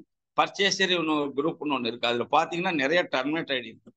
நிறைய பேர் பொருள் வாங்காம டர்மினேட் ஆகி, அவங்களுக்கு எல்லாம் சப்பளை தான் பிரச்சனை, வேற ஒன்றும் இல்லை. நான் நிறைய எடுத்து போட்டு நிறைய பேருக்கு அனுப்பி விட்டுருக்கேன். நான் இன்னைக்கு ஜாயினிங் எடுத்துட்டு இருக்கிறேன். நான் ஜாயினிங் கொடுத்துட்டு தான் இருக்கிறேன். நீங்க சசி கேட்டா தெரியும், உள்ள ரேணுகா மேடம் இருக்காங்க, அவங்கள கேட்டா தெரியும். இந்த ஒரு 4-5 ஜாயினிங் கொடுத்துருக்கேன் மாசத்துல. அதே மாதிரி அவங்க மகாவை கேட்டா தெரியும். ஜாயினிங் நான் இப்போ கூட நியூ ஜாயினிங் கொடுத்துக்கிட்டு தான் இருக்கிறேன், நியூ ஜாயினிங் எடுத்துக்கிட்டு தான் இருக்கிறேன். நியூ ஜாயினிங் வந்துகிட்டு தான் இருக்குது. இப்போ கூட ஒரு ஆசிரியர் ஒருத்தர் வர்றாரு, 2000 ஆசிரியர்களுக்கு அவர் லீடரு. நாங்க வந்து ஜாயின் பண்ண மொத்தமா பண்றோம். மைவி3ன்னு ஒரு நெட்வொர்க், அது வந்து க்ளோஸ் ஆயிடுச்சு. அது பணத்தை நிப்பாட்டிட்டான். அது வந்து பேமெண்ட் இல்லை. உங்களுக்கு யாராச்சும் தெரிஞ்சவங்க இருந்தால் நீங்கள் அவங்களுக்கு அனௌன்ஸ் பண்ணுங்க, வந்துடுவாங்க. மைவி3 இப்போ நம்மகிட்ட வர்றாங்க. மைவி3 வந்து இப்போ ஒரு 320 ஜாயினிங்கோட ஒரு நண்பர் வந்து வர்றாரு. நாளைக்கு வியாழக்கிழமை வந்து நம்ம நாளைக்கு தானே நாளைக்கு வந்து நம்மோட ஜாயின் பண்றாரு மைவி3லேருந்து. நான் இதெல்லாம் எதுக்காக சொல்றேன்னு சொன்னா, நியூ ஜாயினிங்கை விடாமல் இருக்கு. அப்ப என்ன ஆகுன்னா நமக்கு பர்ச்சேஸ் கூடிட்டே இருக்கு. அந்த ஜாயினர்ஸ் மூலமா நமக்கு ஜாயினிங், அந்த ஜாயினர்ஸ் மூலமா நமக்கு ரீட்டைல் வரும், அந்த ஜாயினர்ஸ் மூலமா நமக்கு வந்து சப்ளை நம்ம இன்க்ரீஸ் பண்ண முடியும். அப்ப சப்ளை இன்க்ரீஸ் பண்ணி கொடுக்காம நம்ம பிசினஸ்ல வருமானத்தை கண்ணுல பார்க்க முடியுமான்னா எப்படி பார்க்கறது? வெறும் கையை வச்சுக்கிட்டே முளம் போட முடியுமா? வெறும் கையில முளம் போட்டா எத்தனை முளம் போடும்? வெறும் கையில முளம் போட முடியாது. ஆகையினால ஆர்சிஎம் பிசினஸ்ல சப்ளை இன்க்ரீஸ் பண்றதுக்கு சேல்ஸ் முக்கியம். இப்ப கூட நான் சேல்ஸ் பண்ணிட்டு தான் இருக்கேன். நான் சேல்ஸ் பண்ணாம கிடையாது. நான் வந்து 10 ரூபா பேஸ்ட் கொடுத்த ஒரு ஆள், நம்ம சசி மேடம் உட்காந்து பார்த்துட்டே இருந்தாங்க. 10 ரூபா பேஸ்ட் கொடுத்துட்டு இருந்தேன். அவங்க வந்து திருப்பி வந்து எம்ஆர்பியில 258 ரூபாய்க்கு வாங்கிட்டாங்க ஒரு 10 ரூபா பேஸ்ட் யூஸ் பண்ணாலும். என்ன செய்யணும்? பொருள்களை ஜனங்களுக்கு கொண்டு போய் சேர்க்கறது தான் நம்முடைய கடமை. அதை நாம செய்தா போதும். நான் ஒரு ஆயிலை பற்றி அடிக்கடி உங்க எல்லாத்துக்கும் சொன்ன விஷயம்தான். ஆயிலை பற்றி விளக்கத்தை சொல்லி, இந்த ஆயிலை விற்றா நீ வந்து லட்சங்களுக்கு அதிபதி ஆயிடலாம் சொன்னேன். இன்னைக்கு 57 ரூபா டிஃபரெண்ட் ரேட்டு, 220, 163.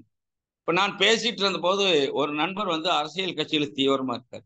நான் சொன்னேன், அரசியல் கட்சிகளில நீங்க தீவிரம் காட்ட வேண்டிய அவசியம் இல்லை. காரணம் என்னன்னு கேட்டா, அரசியல் கட்சிகள்ல வந்து நீங்க போய் எந்த வருமானமும் பண்ண முடியாது.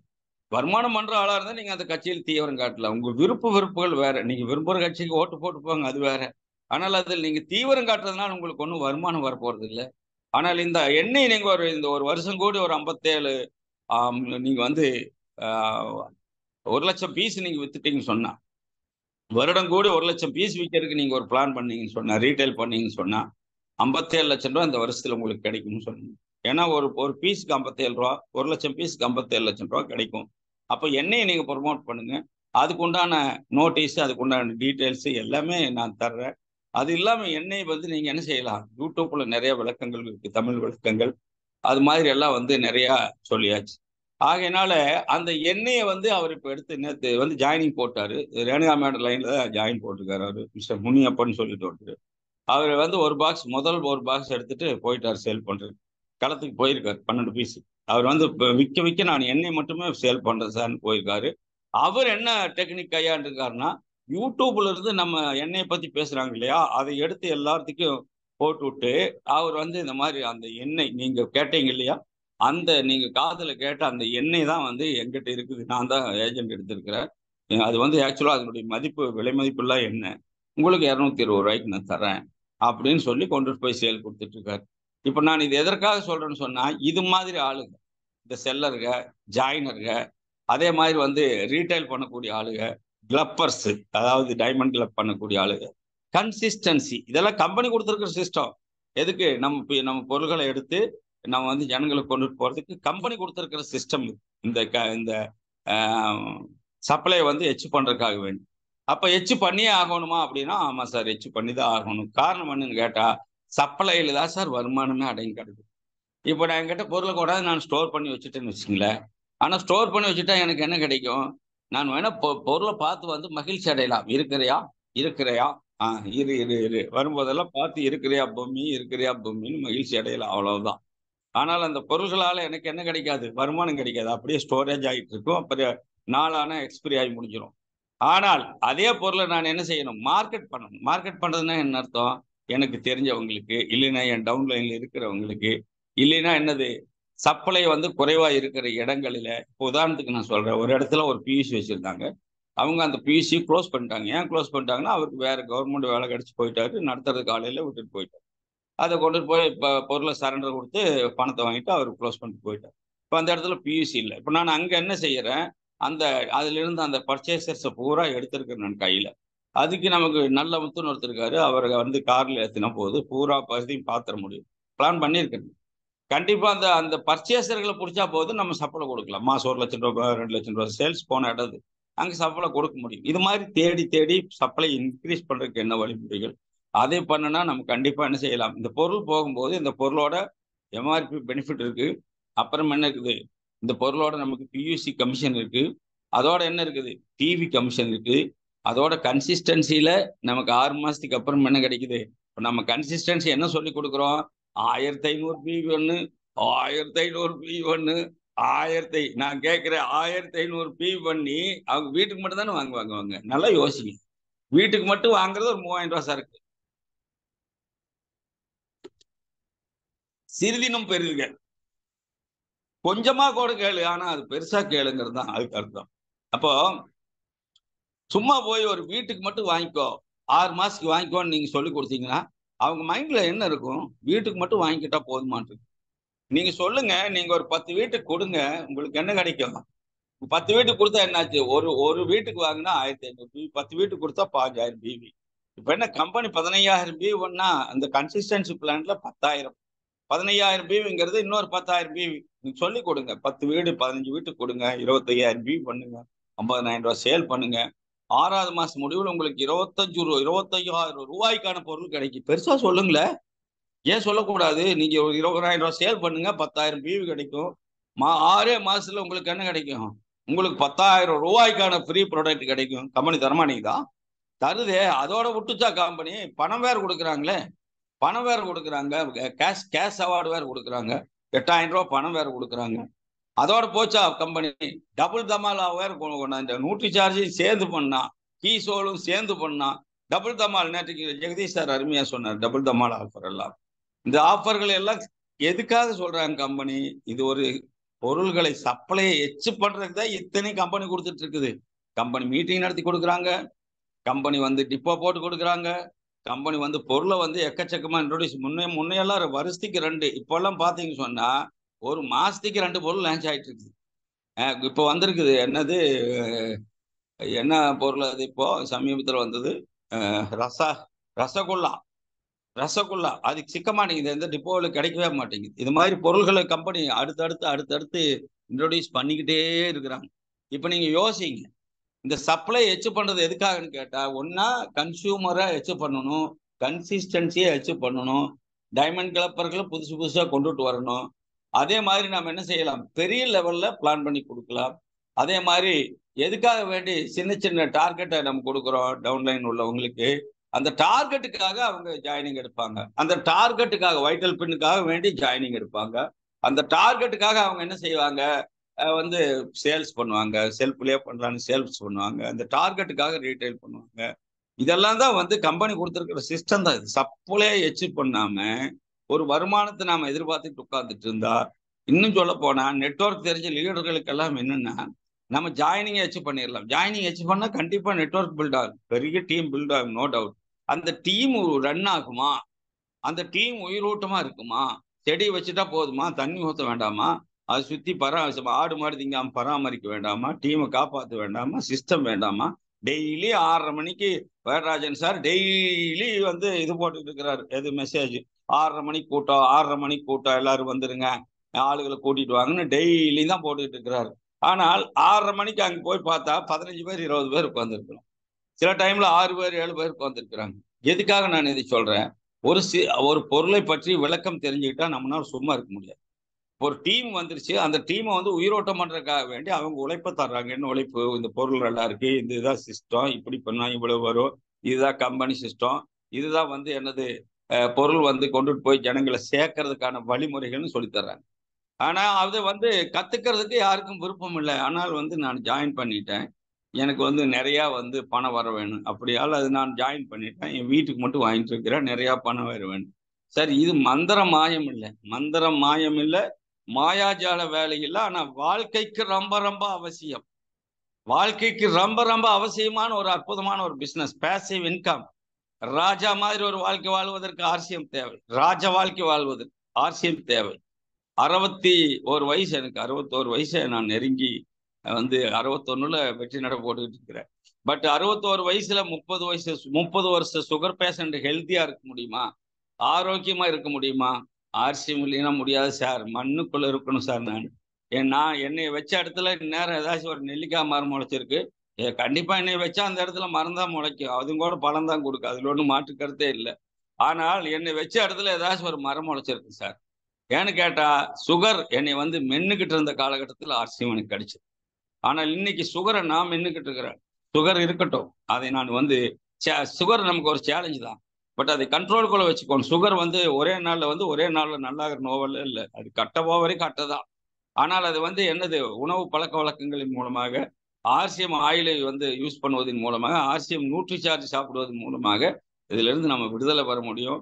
இது வந்து நிறைய பேர்த்துக்கு தெரியாது. சுகர் இப்போ நம்ம பேர பிள்ளைகள் நம்ம முன்னாடி இறந்து போறதை நம்ம கண்ணுல பார்க்கறத விட ஒரு கருமம் வேற எதுவுமே இருக்க முடியாது. அது வந்து அந்த காலகட்டம் எதிர்காலத்துல வருமான்னு கேட்டா, எலிமெண்டரி ஸ்கூல் பிள்ளைங்க கூட ஒரு முறை ரவி சார் பேசும்போது சொன்னார், எலிமெண்டரி ஸ்கூல் பிள்ளைங்க கூட என்ன செய்யணும், வந்து டயாலிசிஸ் பண்ணக்கூடிய நிலைக்கு வந்து சேருவாங்கன்னு. அவ்வளவு மோசமான கெட்ட கெட்ட உணவுகள் இருக்கிற இந்த இந்த இந்த இந்த பூமியில, இந்த தமிழ்நாட்டில மூளை முடுக்கெல்லாம் விற்கிற எல்லா மளிகை கடைக்காரனுக்கும் தெரியும், கோல்கேட் பேஸ்ட்னாலதான் பல்லு சொத்தையாகுது, கோல்கேட் பேஸ்ட்னாலதான் ஈறு வீங்குது, கோல்கேட் பேஸ்ட்னாலதான் பல் கூச்சம் வருது, கோல்கேட் பேஸ்ட்னாலதான் வந்து வந்து என்னது பல் சிதைவு ஏற்படுது.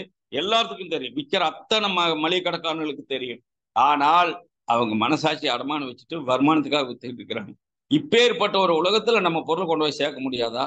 அதை விட்டுட்டு நம்ம எது வந்து மோசம், எது மாயம், எது கலப்படம், எது கெமிக்கல்னு நம்ம சொல்லிக்கிட்டு இருக்கிறோமோ அந்த பொருளை கொண்டுட்டு வந்து நாம நம்ம வீட்டுல வச்சு விற்கலான்னு ஒரு ஆள் எடுத்துட்டு வந்தாருன்னா, அந்த பொருளை கொண்டுட்டு வந்து நாம நம்ம கடையில வச்சு வித்துடலான்னு ஒரு ஆள் கொண்டுட்டு வந்து சேர்த்தாருன்னு சொன்னா, அதற்கு என்ன காரணம்? அவர் அந்த கூட்டத்தில் உட்கார்ல, அவர் ரிஸ்க் எடுக்கல, அவர் இந்த பொருளை தெரிஞ்சுக்கல, அவருக்கு இந்த பொருளினுடைய மகத்துவம் தெரியல, இதுல மறைஞ்சிருக்கிற வருமானம் தெரியல, இந்த சப்ளை எப்படி எடுத்துட்டு போய் ஜனங்களுக்கு சேர்க்கறதுன்னு தெரியல, இது ஜனங்களுக்கு சேர்க்கறதுக்கு என்னென்ன கம்பெனி சிஸ்டம் வச்சிருக்காங்கன்னு சிஸ்டம் தெரியல. சிஸ்டம் தெரியாத ஒரு ஆளுக்கு சிஸ்டத்தை சொல்லிக் கொடுங்கள். தெரிஞ்சு இந்த பிசினஸ்குள்ள ஒருத்தர் வரல, தெரிஞ்செல்லாம் யாரும் வரல. 23 பியூசி ஓபன் பண்ணாங்கன்னு சொன்னோம் பாத்தீங்களா? 23 பியூஸ்காரங்களும் தெரிஞ்சு ஓபன் பண்ணல. இது ஓபன் பண்ணா பெருசா நம்ம சம்பாரிச்சிட முடியுங்கிற நம்பிக்கையில தான் ஓபன் பண்ணாங்க. பட் நாங்க ஒரு 6 பேர் என்ன செஞ்சோம், சுழற்சி முறையில எல்லா பியூசிலையும் கூட்டங்களை வச்சிருந்தோம். எல்லா பியூசிலையும் பொருள் விளக்கம் கோபகுமார் என்ன ஒப்பிக்கிறாரோ அதை அப்படியே டப்பு பண்ணி கொண்டு போய் அந்த கூட்டங்களை பேசிட்டு வந்துடுவோம். நாங்க அப்படிதான் ரொம்ப நாள் வண்டி ஓட்டிக்கிட்டு இருந்தோம். ஒரு 23-30 பொருட்கள் எனக்கு இப்பவும் மனப்பாடமா சொல்ல தெரியும். அப்படியே எடுத்தா கடை கடை அதுல என்ன இன்கிரீடியன்ட் இருக்குன்னு சொல்லி போடுவேன் நான். அப்படி மனப்பாடம் பண்ணுவேன் நான். எதுக்காக மனப்பாடம் பண்ணுவேன்னு சொன்னா, நம்ம போய் அந்த மேடையில பேசணுங்கிறதுக்காக. நாங்க ஏன் மேடை பேச்சாளர்களை இன்க்ரீஸ் பண்ண சொல்லுங்க? எதுக்காக சின்ன சின்ன பின்னச்சவர்களை எல்லாம் வந்து பேச வைக்கிறோம்? அதுக்கு ஒரு ஆள் வேற கிண்டல் பண்ணிட்டு இருக்கிற பின்னச்சிமெண்ட் இல்லாத ஆளையெல்லாம் பேச வைக்கிறாங்க. அதுக்கு என்ன பேச தெரியுமா? குழந்தைங்க பேசுற மாதிரி எதையோ பேசி பழகுறாங்கல்ல சார், பொருளை சொல்றாங்கல்ல. எண்ணெய் நல்லா இருக்கு, நீங்க உங்களுக்கு தெரியாது. ஜேபி வந்து எங்ககிட்ட சொல்லும் போது நல்ல பேஸ்டான, நல்ல சோப்பான, நல்ல செருப்பான, நல்ல சட்டான, அவ்வளவுதான் சொன்னார். வேற ஒன்றும் சொல்லு, நல்லதுன்னு சொன்னார் ஆர்சிஎம் பொருள். நாங்க போய் வாங்கலையா? நல்லதுன்னு சொல்றது போது. ஒரு ஆள் வந்து ஆர்சிஎம் பொருள் யூஸ் பண்ணிட்டு காப்பி நல்லா இருக்குது, பேஸ்ட் நல்லா இருக்குது சொன்னா போதும். அதை கேட்கற 4 பேர் ஆஹா நல்ல பேஸ்டா இருக்குது இந்த அக்கா சொல்றாங்க, போய் வாங்க போறாங்க. அதனாலதான் நாங்க பேச்சாளர்கள் இன்க்ரீஸ் பண்றதுக்கு காரணம், ஜூம் கூட்டங்கள்ல பேச்சாளர்களை அறிமுகப்படுத்துறதுக்கு காரணம் என்னன்னா, அவங்க என்ன செய்வாங்க, நான் என்ன செஞ்ச ஒரு 30 பொருளை மனப்பாடம் பண்ணும் பாத்தீங்களா, எதுக்காக வேண்டி போய் எல்லாத்துக்கும் நாம் பேசணுங்கிறதுக்காக. அது மாதிரி பேச்சாளர்கள் என்ன பண்ணுவாங்க, அவங்க ஸ்டடி பண்ண ஆரம்பிப்பாங்க. அது வரைக்கும் அவங்களுக்கு என்ன தெரியலன்னா கூட ஏதோ தெரிஞ்சவங்ககிட்டயாவது கூப்பிட்டு கேட்பாங்க, அக்கா இந்த பேஸ்ட்ல என்னன்னு இருக்குன்னு சொல்லுங்கக்கா, இது என்ன இன்னைக்கு நான் 2 பொருள் பேச போறேன், அது ஏதாச்சும் இது இருந்தா சொல்லுங்கன்னு அவங்க கேதர் பண்ணுவாங்க. அதுக்காக படிப்பாங்க. அது மாதிரிதான் நம்ம இந்த ஜூம் வந்த பிற்பாடு நிறைய பேச்சாளர்கள், தமிழ்நாட்டுல பேச்சாளர்களுக்கு பஞ்சமே கிடையாது. நிறைய கேரளா லீடர்கள் பாராட்டி இருக்கிறாங்க தமிழ்நாட்டு இது இந்த தமிழ். அவங்க இங்க வந்து டீம் போட்டு, தமிழ்நாட்டுல டீம் போட்டு, நம்ம யூடியூப் ஜெகதீஷ் சார் போடுறாருல தமிழ் யூடியூப், இதை தூக்கி போட்டு நிறைய பேர் டீம் உண்டு பண்ணிட்டு இருக்காங்க. அது வந்து நிறைய பேர் என்கிட்ட பேசியிருக்காங்க, காமராஜ் சார் உங்க பேச்சு உங்க உங்க வீடியோ வந்து சார் நீங்க தமிழ்ல பேசுனது, அதை போட்டுதான் சார் நாங்க எங்க டீம் காமிச்சு. ஏன்னா அவங்களுக்கு தமிழ் தெரியாது. தமிழ்நாட்டுல வந்து நிறைய நார்த் இந்தியன்ஸ் வந்து தமிழ் எடுத்து நம்மளது எடுத்து போட்டு அங்க டெவலப் பண்ணிட்டு இருக்கிறாங்க. அப்ப என்ன பாருங்க, நம்ம பேசுறது இப்போ ஒரு 30 பேர் 40 பேர் கேட்கிற கூட்டத்தை நம்ம பேசிட்டு இருக்கிறோம். ஆனால் நமக்கு வந்து நம்முடைய பேச்சு நாம பேச போறோங்கிறது, ஒரு ஜூம்ல வந்து நம்ம பேச போறோங்கிறத கிட்டத்தட்ட ஒரு 12-13 குரூப் இருக்கு. எல்லாம் ஆவரேஜா பார்த்தா ஒரு 2000 பேர் அந்த குரூப்ல இருக்கிற, அந்த 2000 பேர்த்துக்கு தெரியற மாதிரி ஒரு ஒரு தகவல் நம்ம போடுறோம். அப்ப நம்ம பேச போறோங்கிறது முதல் 2000 பேர் பார்க்க கலந்துக்கிறது. அவங்க பிரியம் இருக்கிறவங்க கலந்துக்கிறாங்க, அவ்வளவு யாரையும் கட்டாயப்படுத்துறது. ஆனா அதே சமயத்துல அந்த யூடியூப்ல போடும்போது பாத்தீங்கன்னா வியூவர்ஸ் பாத்தீங்கன்னா ஆயிரக்கணக்கான வியூவர்ஸ் வந்து பாக்குறாங்க, அது நிறைய பேர் பாக்குறாங்க. அது அப்போ நம்முடைய பேச்சு இன்னைக்கு பேசுனது இன்னோட போறது இல்லை, அது வந்து அப்படியே நிக்குது காலத்துக்கும். அது ஒரு கிளாய் துளசி பேசுனா அந்த கிளாய் துளசி வந்து இன்னைக்கும் அது ரெக்கார்ட்ல இருக்கு. அதே மாதிரி ஒரு ஒரு நியூட்ரி சார்ஜ் பேசுனா இன்னைக்கும் அது ரெக்கார்ட் ஆகிருக்கு. ஆகையினால நீங்க தைரியமா என்ன செய்யுங்க, சப்ளை சிஸ்டத்தை இன்க்ரீஸ் பண்ணாம நீங்க வந்து என்ன செய்ய முடியாது, பிசினஸ் பெருசாக்க முடியாது. சப்ளைக்காக கம்பெனி கொடுத்திருக்கிறதா டிப்போ, முதலாவது டிப்போ, அடுத்தது ஒண்டர் வேர்ல்டு குயிக். இப்போ பியூசிகள் எல்லாம் நீங்க ஒண்டர் வேர்ல்டு குயிக்குகள் ஆக்கணும். பாத்தீங்கன்னா எல்லா டிஸ்பிளே வால்களும் படன்னு ஓபன் பண்ணோம் நம்ம. ஆனால் அந்த டிஸ்பிளே வால்கள் எல்லாம் மெயின்டைன் பண்ண தெரியல. 5000 ரூபாய்க்கு பர் மந்த் சேல்ஸ் நடந்தே இருக்கும். பர்ச்சேஸ் நீங்க எவ்வளவுக்கு வேணா 2000 பண்ணலாம், 3000 பண்ணலாம், அது எவ்வளவு வேணாலும் பண்ணலாம், 10,000 20,000 கூட பண்ணலாம், அது வேற. பர்ச்சேஸ் மேட்டர் கிடையாது. சேல்ஸ் பில்லு காமிச்சிருக்கோம் மினிமம் 5000. அப்படி இல்லாததெல்லாம் என்ன ஆயிருக்கும், பில்லிங் ஆப்ஷன் ஓப்பன்ல இருக்கும், பர்ச்சேஸ் ஆப்ஷன் க்ளோஸ்ல இருக்கும். 10,000 ரூபாய் பர்ச்சேஸ் பண்ண வரைக்கும் அது வந்து ஓப்பன் ஆகாது. அப்ப மினிமம் 10,000 பண்ணி மறுபடியும் 5000 ரெகுலர் சேல்ஸ் காமிக்கணும். இது ஒரு சிஸ்டமேட்டிக் கொண்டு வந்துட்டாங்க. இந்த சேம் சிஸ்டத்தை பியூசிகளுக்குள் கொண்டு வர போறாங்க. பியூசிகள் தான் நமக்கு இப்ப நிறைய இருக்குது, ஒன்றரை வேர்ல்டுகள் குறைவாக தான் இருக்கு. 19, 23, 24 என்னமோ தான் இருக்கு தமிழ்நாட்டில் ஒன்றரை வேர்ல்டு வீக். அப்ப மீதி எல்லாம் பியூசிகளா தான் இருக்கு. அப்ப அந்த பியூசிகளுக்கெல்லாம் என்ன வரும்னா, இதே சிஸ்டத்தை கம்பெனி இம்ப்ளிமெண்ட் பண்ண போறாங்க. உங்களோட அதான் பேசினார் முந்தா நேத்து. இந்த சிஸ்டம் இம்ப்ளிமெண்ட் ஆகும். காரணம் மார்ச்சுக்கு அப்புறம் ஆகும்னு சொன்னாங்க. இப்ப முதல் முறையா அவங்க என்ன பண்ணிருக்காங்கன்னா, இதுல டிஸ்பிளே வால்ல அதை கை வச்சுட்டாங்க. அப்ப டிஸ்பிளே வால்ல அந்த இம்ப்ளிமெண்ட் பண்ணிட்டாங்க அந்த சிஸ்டம். அடுத்தது பியூசிக்கு தான் இம்ப்ளிமெண்ட் பண்ண போறாங்க. என்ன ஆகுன்னு கேட்டா, நீங்க வந்து பியூசிக்கு மினிமம் என்ன பர்ச்சேஸ் இருக்கணும், 50,000 ரூபாய் வந்து சேல்ஸ் காமிக்கணும் பர் மந்த். ஒரு பியூசியும் மினிமம் 50,000 ரூபாய் சேல்ஸ் காமிக்காத பியூசிகளுக்கு அதே மாதிரி போய் பர்ச்சேஸ் பண்ணக்கூடிய ஆப்ஷனை க்ளோஸ் பண்ணுவாங்க. மறுபடியும் 1,00,000 ரூபாய் பர்ச்சேஸ் போட்டா மட்டும்தான் மறுபடியும் நீங்க வந்து ரீஸ்டார்ட் பண்ண முடியும். அந்த கண்டிஷனுக்கு கொண்டு வந்துருவாங்க. அது பண்ண போறாங்க கம்பெனி. ஏற்கனவே அது இருக்குது, க்ளோஸ் பண்ணி பண்ணினாங்க. இப்போ அப்படி இல்லை, க்ளோஸ் ஆகாது, பில்லிங் ஆப்ஷன் ஓப்பன்லேயே இருக்கும். ஆனால் அதே சமயத்தில் நம்ம பர்ச்சேஸில் வந்து என்ன வைப்பாங்க, அங்கே வந்து வெடி வச்சு விட்டுருவாங்க. இது நடக்கும். நான் எதுக்காக இதை சொல்றேன்னா, உங்களுக்கு விஷயம் தெரியணும், அப்டேட் பண்ணிக்கங்க. இப்போ ஒன்றரை வேர்ல்டு குயிக்காக பியூசிகளை ஒன்றரை வேர்ல்டு குயிக்காக மாற்றிக்கங்க. அதில் ஏதாவது சிக்கல் இருந்தால் சொல்லுங்க, நான் உங்களுக்கு கிளியர் பண்ணேன். சார் எனக்கு ஃபர்னிச்சர் இருக்குது, ஆனால் அவங்க ஃபர்னிச்சருக்கு 16,000 கட்ட சொல்கிறாங்க, அதெல்லாம் நான் உங்களுக்கு கிளியர் பண்ணி தரேன். ஃபர்னிச்சருக்கு வந்து நீங்கள் மறுபடியும் அது வந்து நான் பேசி கிளியர் பண்ணி தரேன். என்னத்தை அதே மாதிரி போர்டு இருக்கு சார், போர்டுக்கு 6,700 கேட்குறாங்க, அதெல்லாம் கூட நான் உங்களுக்கு சப்போர்ட் பண்ணி கொடுக்க முடியும். காரணம், இந்த பியூசிகள் வந்து நீங்க திடீர்னு அந்த மாதிரி ஸ்டாப்பேஜ் ஆகும்போது என்ன ஆகுன்னா, நம்முடைய பிசினஸ் அப்படியே இறங்கும். அதுக்கு வேண்டி நான் சொல்றேன், இந்த பியூசிக்காரங்கிட்ட எல்லாம் உங்க டீம்ல இருக்கிறவங்ககிட்ட நீங்க சொல்லி என்ன செய்யுங்க, தயவு செய்து அவங்கள அப்டேட், அதாவது ஒன்றரை வேர்ல்டு குயிக்கா மாத்திக்க சொல்லுங்க. ஏன்னா ஒன்றரை வேர்ல்டு குயிக்கு நீங்க மாத்தும் போது என்ன ஆகும் அப்படின்னு கேட்டா, ஆட்டோமேட்டிக்கா உங்களுக்கு வந்து சரக்கு, அதாவது பியூசி வந்து 30,000 ரூபாய் 40,000 ரூபாய் ஸ்டாக் வச்சிருக்கிற பியூசிகள் தான் நிறைய இருக்கு. அதுக்குள்ள என்ன பண்றாங்க, 10,000 ரூபாய்க்கு 20,000 ரூபாய்க்கு வாங்கி 2 டைமண்ட்களை படிச்சுட்டு அக்கடான்னு பியூசிங்கிற பேர்ல சிலர் வீட்டுல வச்சு நடத்திட்டு, அதுக்கெல்லாம் வந்து கம்பெனி வந்து இனி ஒரு மாற்று வைக்க போறாங்க. அதனால அவங்க கிட்ட சொல்லி ஒன்னா அவங்க நடத்தட்டும், இல்ல யாருக்காச்சும் புதுசா கொடுத்து கூட நடத்த சொல்லி அதை ரீமாடல் பண்ணிக்கலாம். அது வந்து இனிமேல் தமிழ்நாட்டில் 220 பியூசிகள் இருக்கு சார் மொத்தம். அத்தனையும் வந்து என்னன்னா பெரிய பெரிய இது இருக்கான்னு கேட்டா இல்ல. நிறைய இடங்கள்ல இருந்து எனக்கு என்ன வரும்னா, நான் போனேன் சார் இந்த இடத்துல, ஆனா பொருள் இருக்குமான்னு கூப்பிட்டு கேட்டா அவங்க வீட்டுக்கு வான்னு கூப்பிட்டாங்க. கிருஷ்ணகிரியில் அது நடந்துட்டு இருக்கு. வீட்டுக்கு வான்னு வீடு கண்டுபிடிக்க போறாங்களாவா, 7-8 டர்னம் போய் தான் வீடு கண்டுபிடிக்க முடியுது. சாதாரண ஆளெல்லாம் போய் அந்த வீட்டை கண்டுபிடிச்சு பொருள் வாங்க முடியாது சார். அங்க இருந்து போய் வந்து பொருள் வாங்க போன ஒரு நண்பர் 2,000 ரூபாய்க்கு பொருள் வாங்க போயிருக்காரு. ஆனா 2,000 ரூபாய்க்கு அங்க போய் நான் வாங்க முடியல சார். நான் போயிட்டேன்னு ஒண்ணு எனக்கு ஒரு 1,200 ரூபாய்க்குள்ள வாங்கக்குள்ள வேறு தண்ணி வெளியில வந்துருச்சு சார். அதோ உள்ள இருந்து ஒன்னொன்னா இதான்னு எடுத்து கேட்டு கொடுத்தாங்க. எதுக்கு, நான் ஒருத்தருக்கு குறை சொல்வதற்காக சொல்ல, ஸ்டாக் இல்லாத ஒரு பியூசி வீட்டில் வச்சு நடத்திட்டு இருக்கிறதெல்லாம் நீங்க என்ன செய்ய வேண்டிய கம்பெனி அதுக்கெல்லாம் வந்து என்ன கொண்டு வராங்க ஒரு, ஏன்னா இப்போ ஏப்ரலுக்கு மேல அந்த வந்து கொண்டு, ஏன்னா வேர்ல்டு வைடு பிசினஸ் போகும்போது நம்ம பியூசிகள் எல்லாம் தரமா இருக்கும்னு கம்பெனி ஆசைப்படுறாங்க. பியூசிகளை தரம் உயர்த்த வேண்டும் என்று ஆசைப்படுறாங்க. அதனால அதுதான் வந்து நம்முடைய சப்ளை சிஸ்டத்துக்கு பியூசிகள் வந்து ஃபுல்லா சப்போர்ட் ஆகும். அந்த பியூசிகள் ஒன்றரை வேர்ல்டு குயிக்கெல்லாம் மாறும்போது ஆட்டோமேட்டிக்கா என்ன ஆகும், உங்களுக்கு வந்து பாக்குறவங்க பொருளை பார்த்தாங்கன்னா உடனே வாங்கணுங்கிற எண்ணம் வரும். அப்ப வந்து 2,000 ரூபாய்க்கு வாங்கணும்னு நினைச்சிட்டு வந்தாலும் ஒரு 5,000 ரூபாய்க்கு வாங்கிட்டு போவார். காரணம், அவ்வளவு பொருள்களை கம்பெனி நமக்கு கொடுத்துருக்கு. இதுதான் வந்து நம்ம கடைபிடிக்க வேண்டிய விஷயம். அப்போ நம்முடைய பொருள்களை பொறுத்த வரைக்கும் காம்ப்ரமைஸ், எந்த ஒரு பொருளோட நம்முடைய பொருளை கம்பேர் பண்ணவே முடியாது. இன்னைக்கு வந்து ஆம்வே, அதாவது A to Z MLMல போய் பார்த்தீங்கன்னா 2 கம்பெனிகள் மட்டும்தான் அங்க வந்து பெருமையா பேசப்படுது. முதலாவது கம்பெனியாக ஆம்வே பொருள் தரத்துல, 2வதாக நம்ம கம்பெனி. ஆம்பே பத்தி சொல்லுவோம்னா அது வந்து அமெரிக்கன் கம்பெனி, பட் நம்மளது இந்தியன் கம்பெனி. நம்ம கம்பெனி பத்தி சொல்லும் போது ஃபேஷன் ஷூட்டிங்ஸ் பிரைவேட் லிமிடெட் தான் சொல்லியிருப்பாங்க. த ஜெயிண்ட்னு போட்டு பாருங்க, படிச்சு பாருங்க.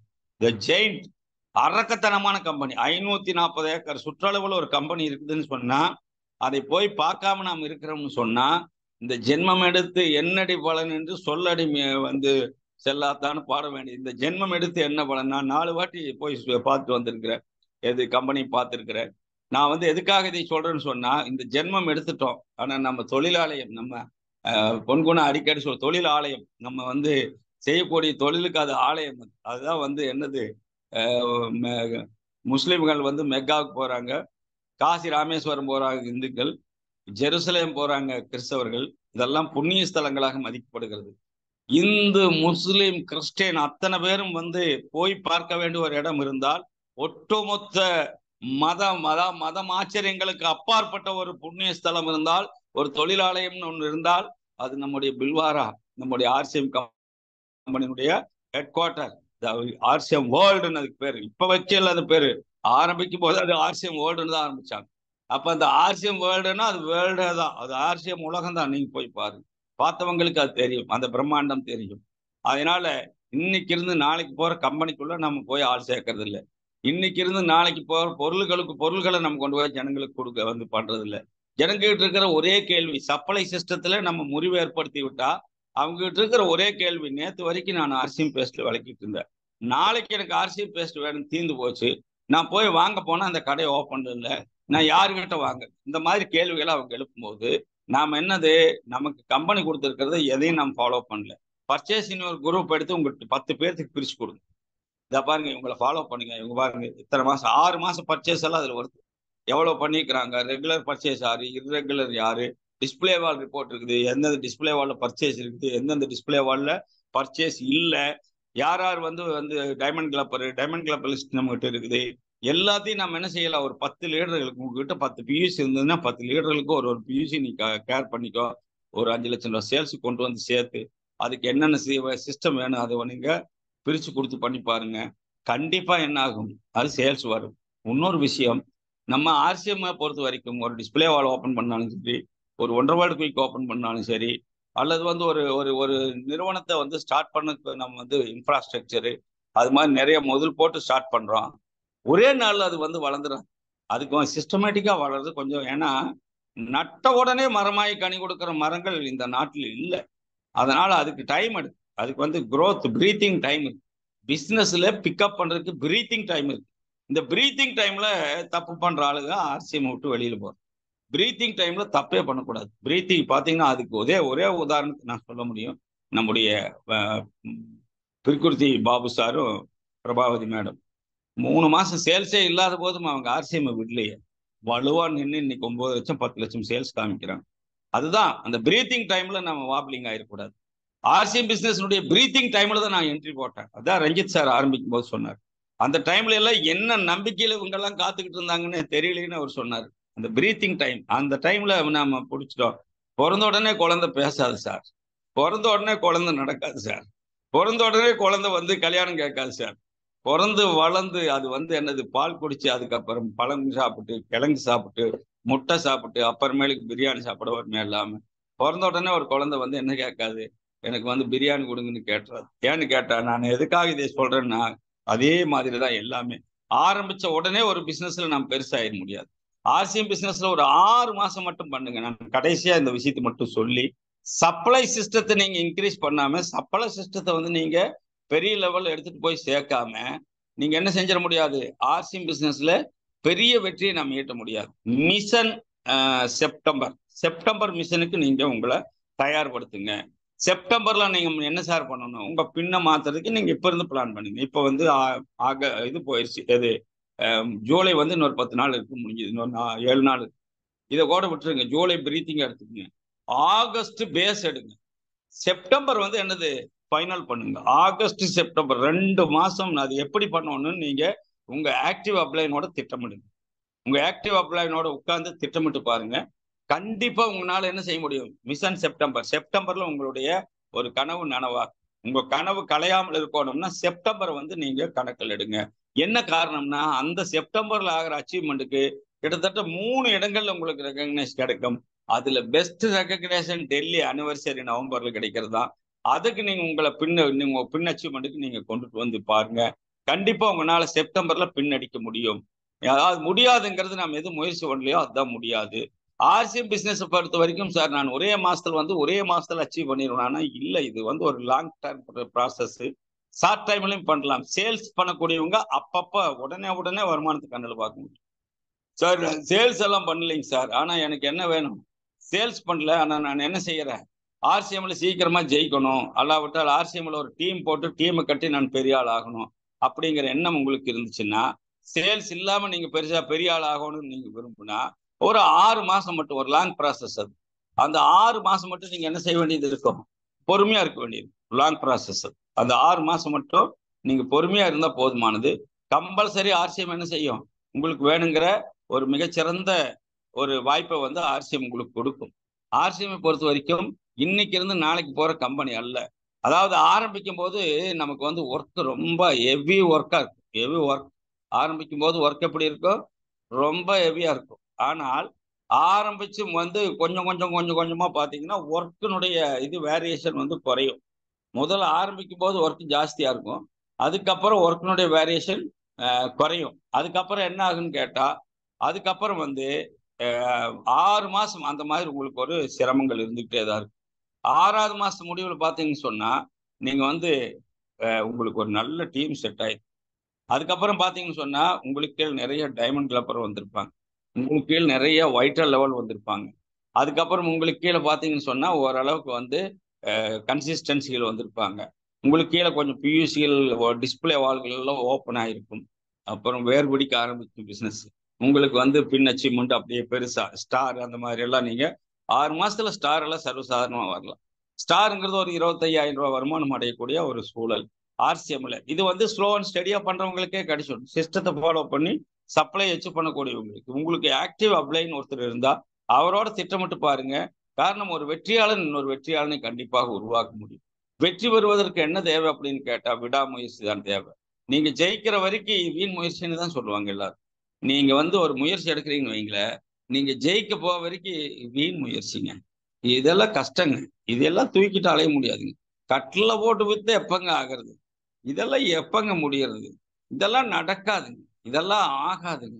நான் போய் டீ ஆத்தணுமா, நான் போய் சோப்பு விற்கணுமா, நான் போய் டீ தூள் விற்கணுமா, நான் போய் உப்பு விற்கணுமா, இந்த மாதிரி ஆளுங்க ஆர்சிஎம்ல என்னைக்குமே ஜெயிக்க முடியாது. காரணம், நாம சோப்பு விற்கிறதுக்கு நம்ம போச்சோம்ல ஜனங்கள்.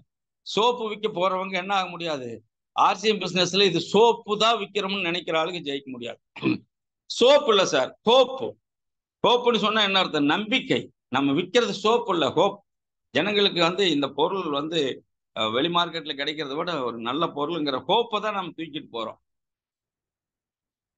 ஒரு சாம்பு, 1 ரூபா சாம்பை கொடுத்து அந்த சாம்பை கொடுக்கல அவரு, சாம்போட ஹோப்பை கொடுத்தாரு. அவரு மீச சாம்பை கொடுக்கல அவரு, சாம்போட ஒரு ஹோப், அதாவது நம்பிக்கை இருக்குது.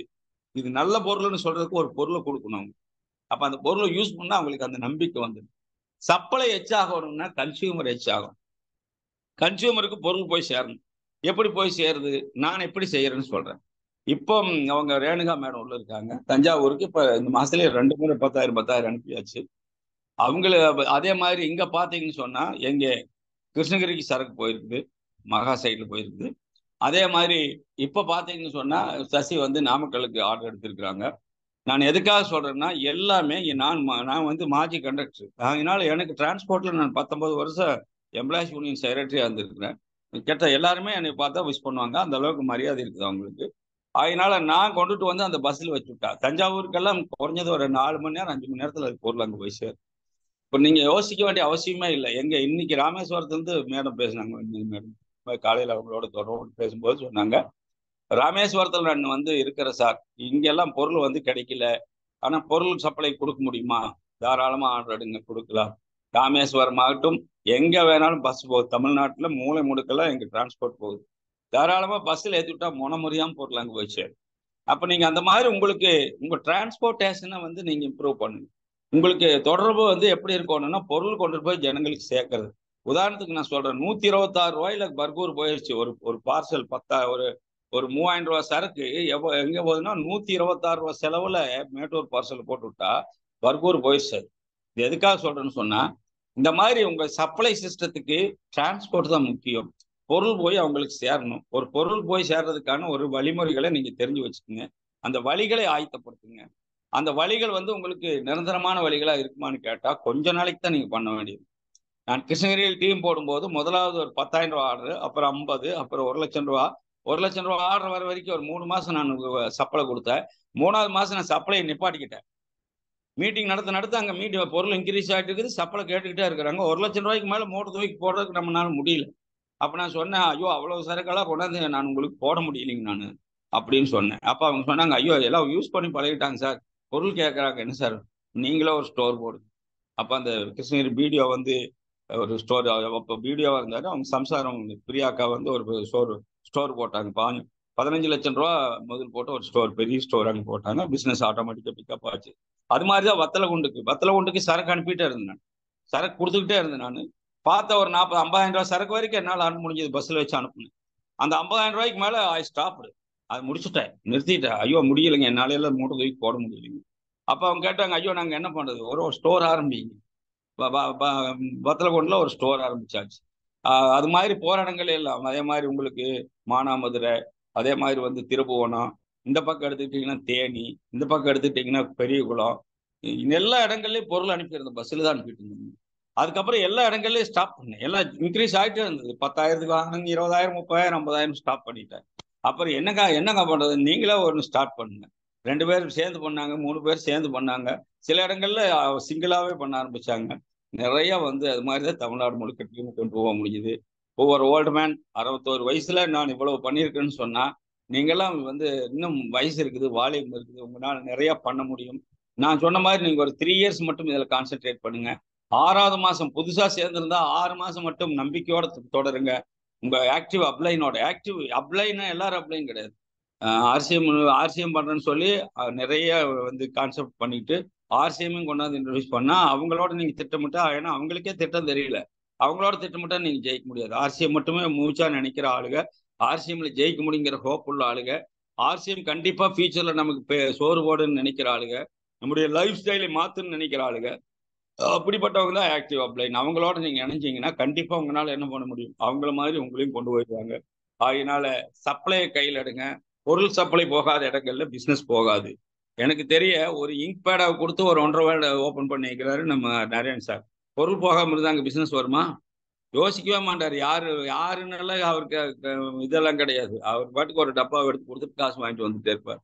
டப்பாவே வாங்கலைன்னா அதுல லூஸ்ல வச்சிருந்து ஒரு ஒரு ஒரு ஒரு இங்க் பேடை, ஒரு மாத்திரை எடுத்து கையில் கொடுத்துருவாரு. இருந்தா நீ சாப்பிட்டு போ, சும்மா சாப்பிட்டு போன்னு கொடுத்துட்டு வருவார். அதோட விசிட்டிங் கார்டு கொடுத்துட்டு வருவார். நல்லா இருந்தா என்ன கூப்பிடு. இதெல்லாம் தான் நம்ம செய்ய வேண்டிய வேலை. பொருளை முன்னாடி தள்ளுங்க, அது போய் கொண்டுட்டு வரும். உங்களுக்கு ஆட்களை நிறைய கொண்டுட்டு வரும். 10 ரூபா பேஸ்ட் 250 ரூபா ஜாமான் வாங்குறதுக்கு ஆளுக்கு இழுத்துட்டு வருதுன்னு சொன்னா, ஏன் நம்ம பொருள் கொண்டு ஒரு பேஸ்ட், ஒரு 10 ரூபா டீ தூள் கொடுங்க. ஒரு 10 டீ தூள், 10 ரூபா டீ தூள், 10 ரூபா பேஸ்ட், 10 ரூபா குளிக்கிற சோப்பு, 10 ரூபா பாத்திர சோப்பு, அதே மாதிரி 10 ரூபா துவைக்கிற சோப்பு, எத்தனை இருக்குது 10 ரூபா ஐட்டம். 10 பொருள் போட்டு 100 ரூபாய்க்கு கொடுங்க. பாக்கெட்டுக்கு 10 ரூபா நமக்கு கிடைக்கும். பிவி பார்த்தீங்கன்னு சொன்னா 50 பிவி இருக்குது. அதுல ஏன் பண்ணக்கூடாது? 10 பொருள் யூஸ் பண்ணி பழகினால அந்த 10 பொருளுக்கு மேல நிறைய பொருள் நம்மகிட்ட வாங்குவாங்க.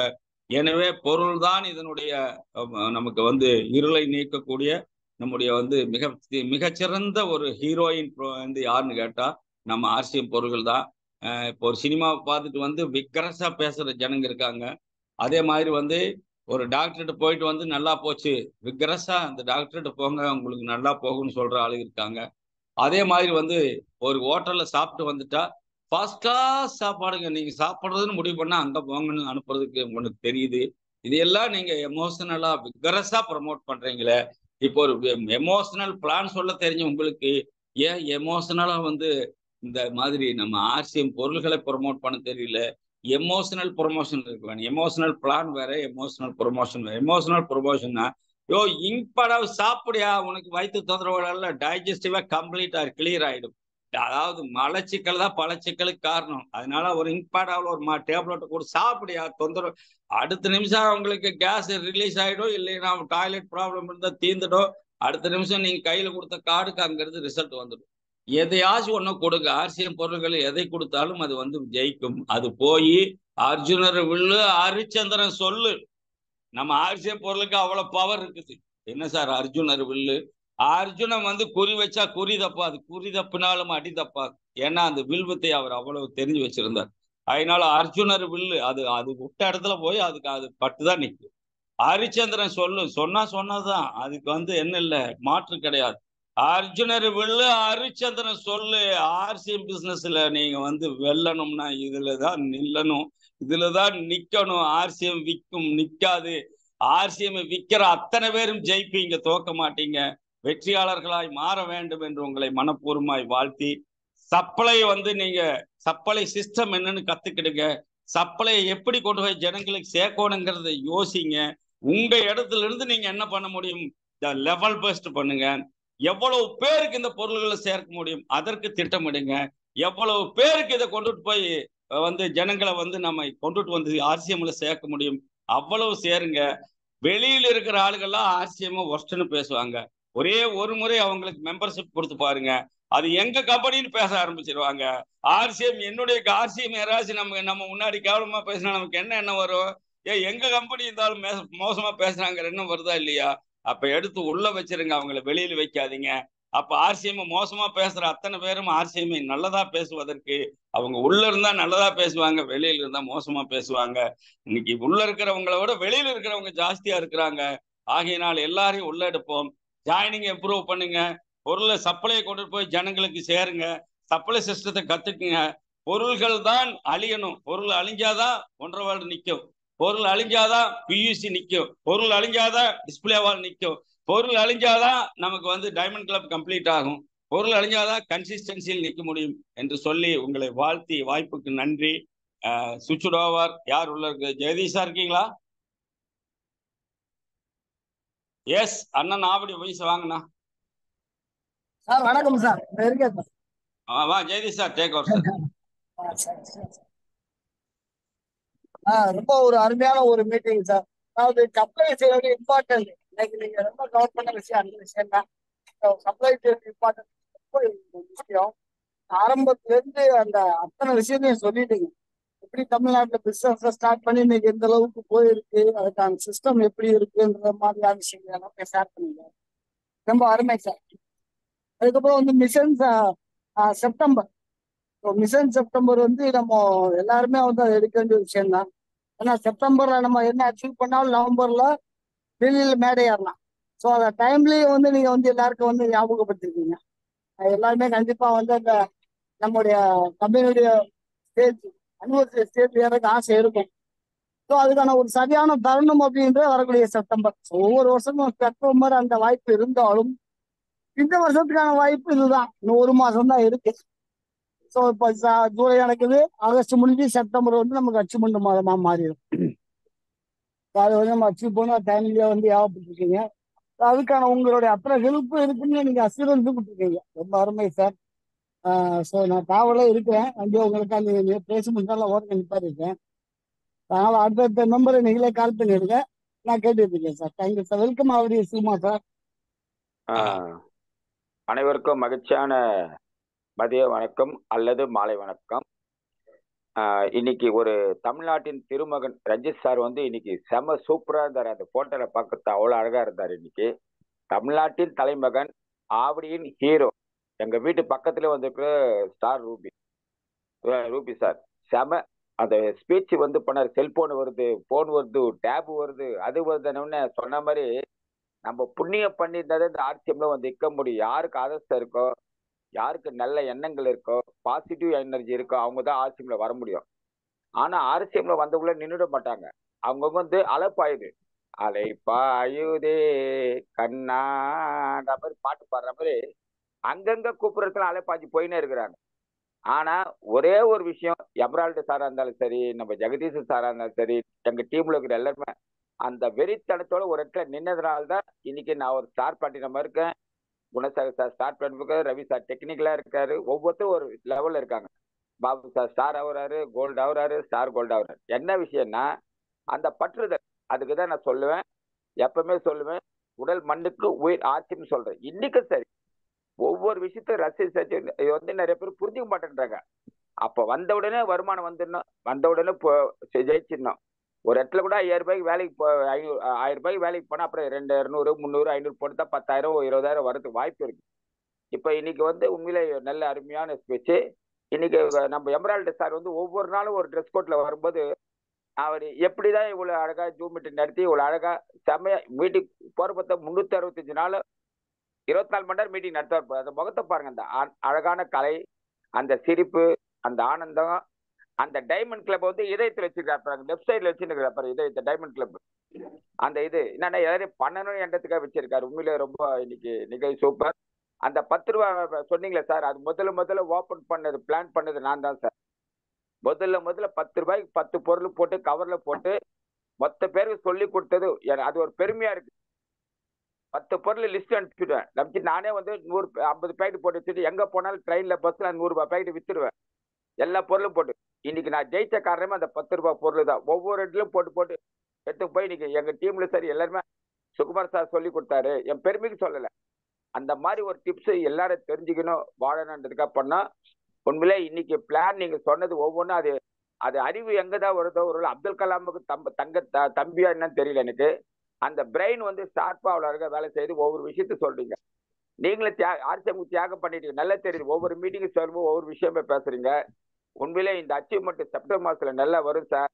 உண்மையிலே உங்களுக்கு கைடன்ஸ் நம்ம டீம் எல்லாம் நல்லா வருவாங்க. இன்னைக்கு தமிழ்நாடு டீம் எங்கேயோ கொடி கட்டி பறக்குது, அங்கங்க டிஸ்பிளே வால் ஓபன் பண்ணின்னு இருக்கோம். எங்க போறதுன்னு தெரியல. நானே இந்த பஸ்ல ட்ரெயின்ல போனா கூட அன்னைக்கு டெல்லிக்கு போயிட்டு வரும்போது ஒரு டீ தூள் கொடுத்தேன். அவர் கிருஷ்ணகிரியில இருக்காரு, யாரோ ஒருத்தர் பேசி இன்னைக்கு ஐடி போட போறாரு, பொருள் வாங்க போறாரு. எங்கோ நானா யாரும் விடுறது இல்லை. ட்ரெயின் பஸ் இன்னும் கொஞ்சம் ஏரோப்ளைன்ல போல. நான் ஏரோப்ளைன்ல போனா அங்கேயும் கொஞ்சம் பேசி பிசினஸ் எடுத்து வந்துடலாம் போல இருக்கு. அதனால நல்ல ஒரு அருமையான இருக்கும். சேல்ஸும் எனக்கு இருக்கு. முந்தானத்து போன ஒரு கிட்ஸ் வித்துட்டு வந்தேன். இன்னைக்கு காலையில போன ஒரு இது வந்து நம்ம கேசர் பிஸ்தா ஒன்று சேல்ஸ் பண்ணிட்டு வந்துட்டேன். எதுக்கு தெரியுங்களா, நம்ம அழகா பேசுற விதம், டெக்னிக்கலா பேசுறது, அன்பா பேசுறது, அழகா அவங்களோட மைண்ட் செட்டிங் பண்ணணும். பண்ணிட்டா சேல்ஸ்ல முதல்ல சேல்ஸ் பண்ணி எம்ஆர்பி சம்பாதிக்க கத்துக்கினாதான் நம்ம பெட்ரோலுக்கு செலவு பண்ண முடியும், வெளியில போக முடியும், வர முடியும். அதை எதுவுமே கத்துக்கலைன்னா நம்ம ஒன்றும் பண்ண முடியாது. இன்னைக்கு எனக்கு வாய்ப்பளித்த அனைவருக்கும் நன்றிகள், எல்லா லீடர்ஸ்க்கும் நன்றிகள், ஏபிக்கள் அப்ளை நன்றிகள். Thank you, all the best. ரொம்ப நன்றி எமரால்டு சார். சேர்ந்து செய்வோம், சேர்ந்து வெல்வோம். நன்றிங்கண்ணா, நன்றி. வாழ்த்துக்கள். வாங்க மகா சார். வணக்கம் சார். Good afternoon sir. வருக வருக. வணக்கம் மிஸ்டர் குமார் சார். வணக்கம் சார். Full battery charge. நீங்க மட்டும் இல்ல சார், நாங்களும் சார். உங்க மீட்டிங்க கேட்டுட்டு உட்கார முடியாது சார், உட்காரவே முடியாது. அடுத்த நிமிஷம் என்ன பண்ணலாம். நானு என்ன சொல்றது, ஒர்க் வந்து அந்த அளவுக்கு நிறைய இருக்கு. நீங்க ஒரு விஷயமா இன்னைக்கு நீட்டா பிசினஸ்ல ஒரு பாயிண்ட்டையும் ரொம்ப கவர் பண்ணியிருக்கீங்க. பியூசியோட இம்பார்ட்டன்ஸை ரொம்ப தெளிவா சொல்லிட்டீங்க சார். இப்ப எனக்கே வந்து அடுத்த பியூசி நம்ம எடுத்துடணும் அப்படின்ற ஒரு உத்வேகம் வந்திருக்கு. அந்த அளவுக்கு பியூசியோட இம்பார்ட்டன்ஸ் நீங்க நிறைய பேர் இருக்கிறவங்க நிச்சயமா இது எல்லாரும் உள்வார்ந்து கேட்டிருந்தாங்கன்னா 10 பியூசி நிச்சயமா வரணும் சார். அந்த அளவுக்கு பியூசியோட இம்பார்ட்டன்ஸ் அது வலிமையை பத்தி சொல்லியிருக்கீங்க சார். நாங்க சோப்பு மட்டும் விற்கல, சோப்பையும் விற்கிறோம், ஹோப்போடவும் இருக்கிறோம். ஆர்சிஎம்ல நிச்சயமா ஜெயிப்போம் அப்படின்ட்டு எல்லா வேலையும் நீங்க செய்றீங்க சார். ஆனா பெருமையை வந்து எனக்கு கொடுக்குறீங்க. சின்ன சின்ன வேலைகள் செஞ்சுட்டாலே பெரிய பெருமையை தேடிக்கிறவங்க நிறைய பேர் இருக்காங்க. பட் ஆனா நீங்க நிறைய வேலைகள் பேக்ரவுண்ட்ல செஞ்சுட்டு அந்த பெருமையும் சந்தோஷத்தை எனக்கு கொடுக்குறீங்க. நான் ஆர்சிஎம்ல தொடர்ந்து பண்ணிட்டு இருக்கேன்னா அதுக்கு நீங்க ஒரு பெரிய காரணமா இருக்கீங்க. நிச்சயமா உங்களுடைய எமரால்டு பின்ன உங்க கையால நான் வாங்கணும் அப்படின்ற ஒரு மிகப்பெரிய லட்சியத்தோட நான் ஒர்க் பண்ணிட்டு இருக்கேன். மார்ச் மாசம் ஒரு 10 பேர் பின் மாத்தணும். நாங்க வர செப்டம்பர்ல ரொம்ப கம்மினா கூட ஒரு 5 பேர் பெரிய பின்னுக்கு வந்து ஒரு 5 பேரை மூவ் பண்ணி ஒர்க் பண்ணிட்டு இருக்கோம். நானும் என்னுடைய பின்னை மாத்துறதுக்கு நிறைய முயற்சி பண்ணிட்டு இருக்கேன் சார். உங்களுடைய ஒத்துழைப்பு, உங்களுடைய ஆசீர்வாதத்தோட நிச்சயம் சார். நன்றி, வணக்கம் சார். பயங்கர ஃபுல் சார்ஜ் சார். நீங்க மட்டும் இல்ல, நாங்களும் தான். Thank you very much sir. ஜெயாசிஎம். வாழ்த்துக்கள்மா, வாழ்த்துக்கள், நன்றிமா. வாங்க ஆக்டிவிட்டி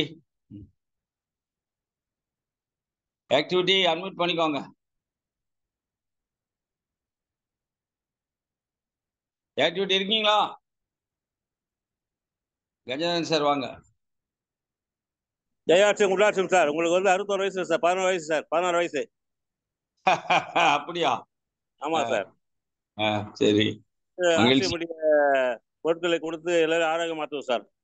ஆமா, கண்டிப்பா. நன்றி சார். உங்களுடைய வாய்ப்புக்கு நன்றி. நன்றி நன்றி எம்எல்ஏ கஜேந்திரன் சார். வாழ்த்துக்கள். All the best. Good action. வாழ்த்துக்கள். ஆக்டிவிட்டி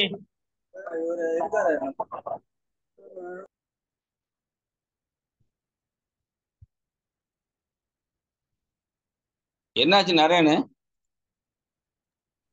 ஹலோ, நான் வந்துட்டு அன்மியூட் ஆயிடுச்சு, அழுத்துறேன் மியூட் போயிடுச்சு திருப்பி. பேசுங்க. ஹலோ, வணக்கம் வணக்கம். காமராஜ் சார் எப்பவும் போல அருமையா நல்லா பேசியிருக்கீங்க. ஸ்டஃப் இஸ் ஆல்வேஸ் உண்மையான ஸ்டஃப். ஓகே, உங்க எக்ஸ்பீரியன்ஸ் கவுண்ட்ஸ். ஏன்னா அந்த எக்ஸ்பீரியன்ஸை தான் நாங்கெல்லாம் போட் ஓட்டின்னு போயிட்டு இருக்கோம். ஓகே, அதாவது முன்னெல்லாம் சொல்லுவாங்க கல்லு முள்ளும் காலுக்கு மெத்தைன்னு, அதெல்லாம் கிளியர் பண்ணி ரோடு போட்டீங்க நீங்க. அதனால அந்த கல்லு முள்ளு அளவுக்கு எங்களுக்கு கஷ்டம் இல்லை. Process is easier, work is easier. So டெஃபினட்டா நல்லா அருமையா, அதுவும் நம்ம Jagadeesan sir support of recording எங்களுக்கு அது உண்மையிலே யூஸ்ஃபுல். ஒவ்வொரு ரெக்கார்டிங்கும் நாங்கள் அதை ஏன்னா ஒரு தடவை கேட்டால் மண்டையில் அவ்வளோ ஏறுறது இல்லை. ஸோ திருப்பி திருப்பி கேட்டும்போது தான் எங்களுக்கும் யூஸ் ஆகுது. அதை ரிப்பீட்டடாக கேட்கும்போது நம்ம இது மெருகேறுது. Okay, so that's the thing. So thank you. இந்த வாய்ப்புக்கு நன்றி. வாழ்த்துக்கள் சார், வாழ்த்துக்கள். நன்றி. All the best. மகிழ்ச்சி சார், மகிழ்ச்சி. ரொம்ப சிறப்பு. நண்பர்களே, நான் ஒரு அருமையான ஒரு செஷன் இது இன்னைக்கு உங்களோட கூட பகிர்ந்து கொள்ள எனக்கு கிடைச்ச ஒரு அருமையான வாய்ப்பு இது. மாசத்துல ஒரு முறை தான் உங்களோட நான் இடைபடுகிறேன். இந்த ஒரு நாள் நிகழ்வும் உங்களுக்கு வந்து யூடியூப்ல ஜெகதீஷ் சார் வந்து அதை அப்டேட் பண்றாரு. அது வந்து நிறைய பேர் அதை வந்து எடுத்து என்ன செய்யறாங்க, வந்து அவங்க டீம்ல புதுசா வந்தவங்களுக்கு அதை அனுப்பி தர்றாங்க. அது யூஸ்ஃபுல்லாகவும் இருக்குது. அதனால நீங்க இதை வந்து தொடர்ந்து இது வந்து உங்களுடைய டீம்ல இணைஞ்சிருங்க.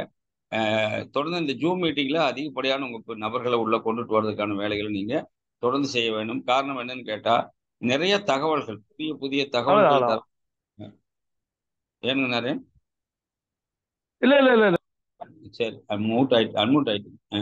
அதனால புதிய புதிய தகவல்கள் உங்களுக்கு கண்டிப்பா கிடைக்கும். ஆகையினால தொடர்ந்து நீங்க உங்க டீமை வந்து உள்ள எடுத்துட்டு வாங்க. புதுசா வந்து டீம் கட்டி இருக்கிறவங்க அந்த டீமை கட்டுனா பார்த்தாது, கட்டுனதை காப்பாற்றணும். கட்டி காப்பாற்றுறதுக்கு என்ன வழிமுறைகள் ஆக்டிவ் அப்ளனோட சேர்ந்து நீங்க பிளான் பண்ணுங்க. செப்டம்பர் மாதம் எல்லாரும் வந்து உங்க பின்ன மாத்துறதுக்கு இப்ப இருந்தே நான் வந்து 70 நாட்களுக்கு முன்னாடி உங்களுக்கு அறைகோல் கொடுத்தாச்சு. இப்ப இருந்தே திட்டமிடுங்க என்று சொல்லி உங்க எல்லாரையும் வந்து வாழ்த்தி அன்மியூட் பண்ணிடுறேன். ஜெயாசிம் சொல்லிட்டு வெளியே போயிடலாம். நன்றி ஜெகதீஷ் சார், நன்றி நண்பர்களே, அத்தனை பேருக்கும் நன்றி. வாழ்த்துக்கள். All the best.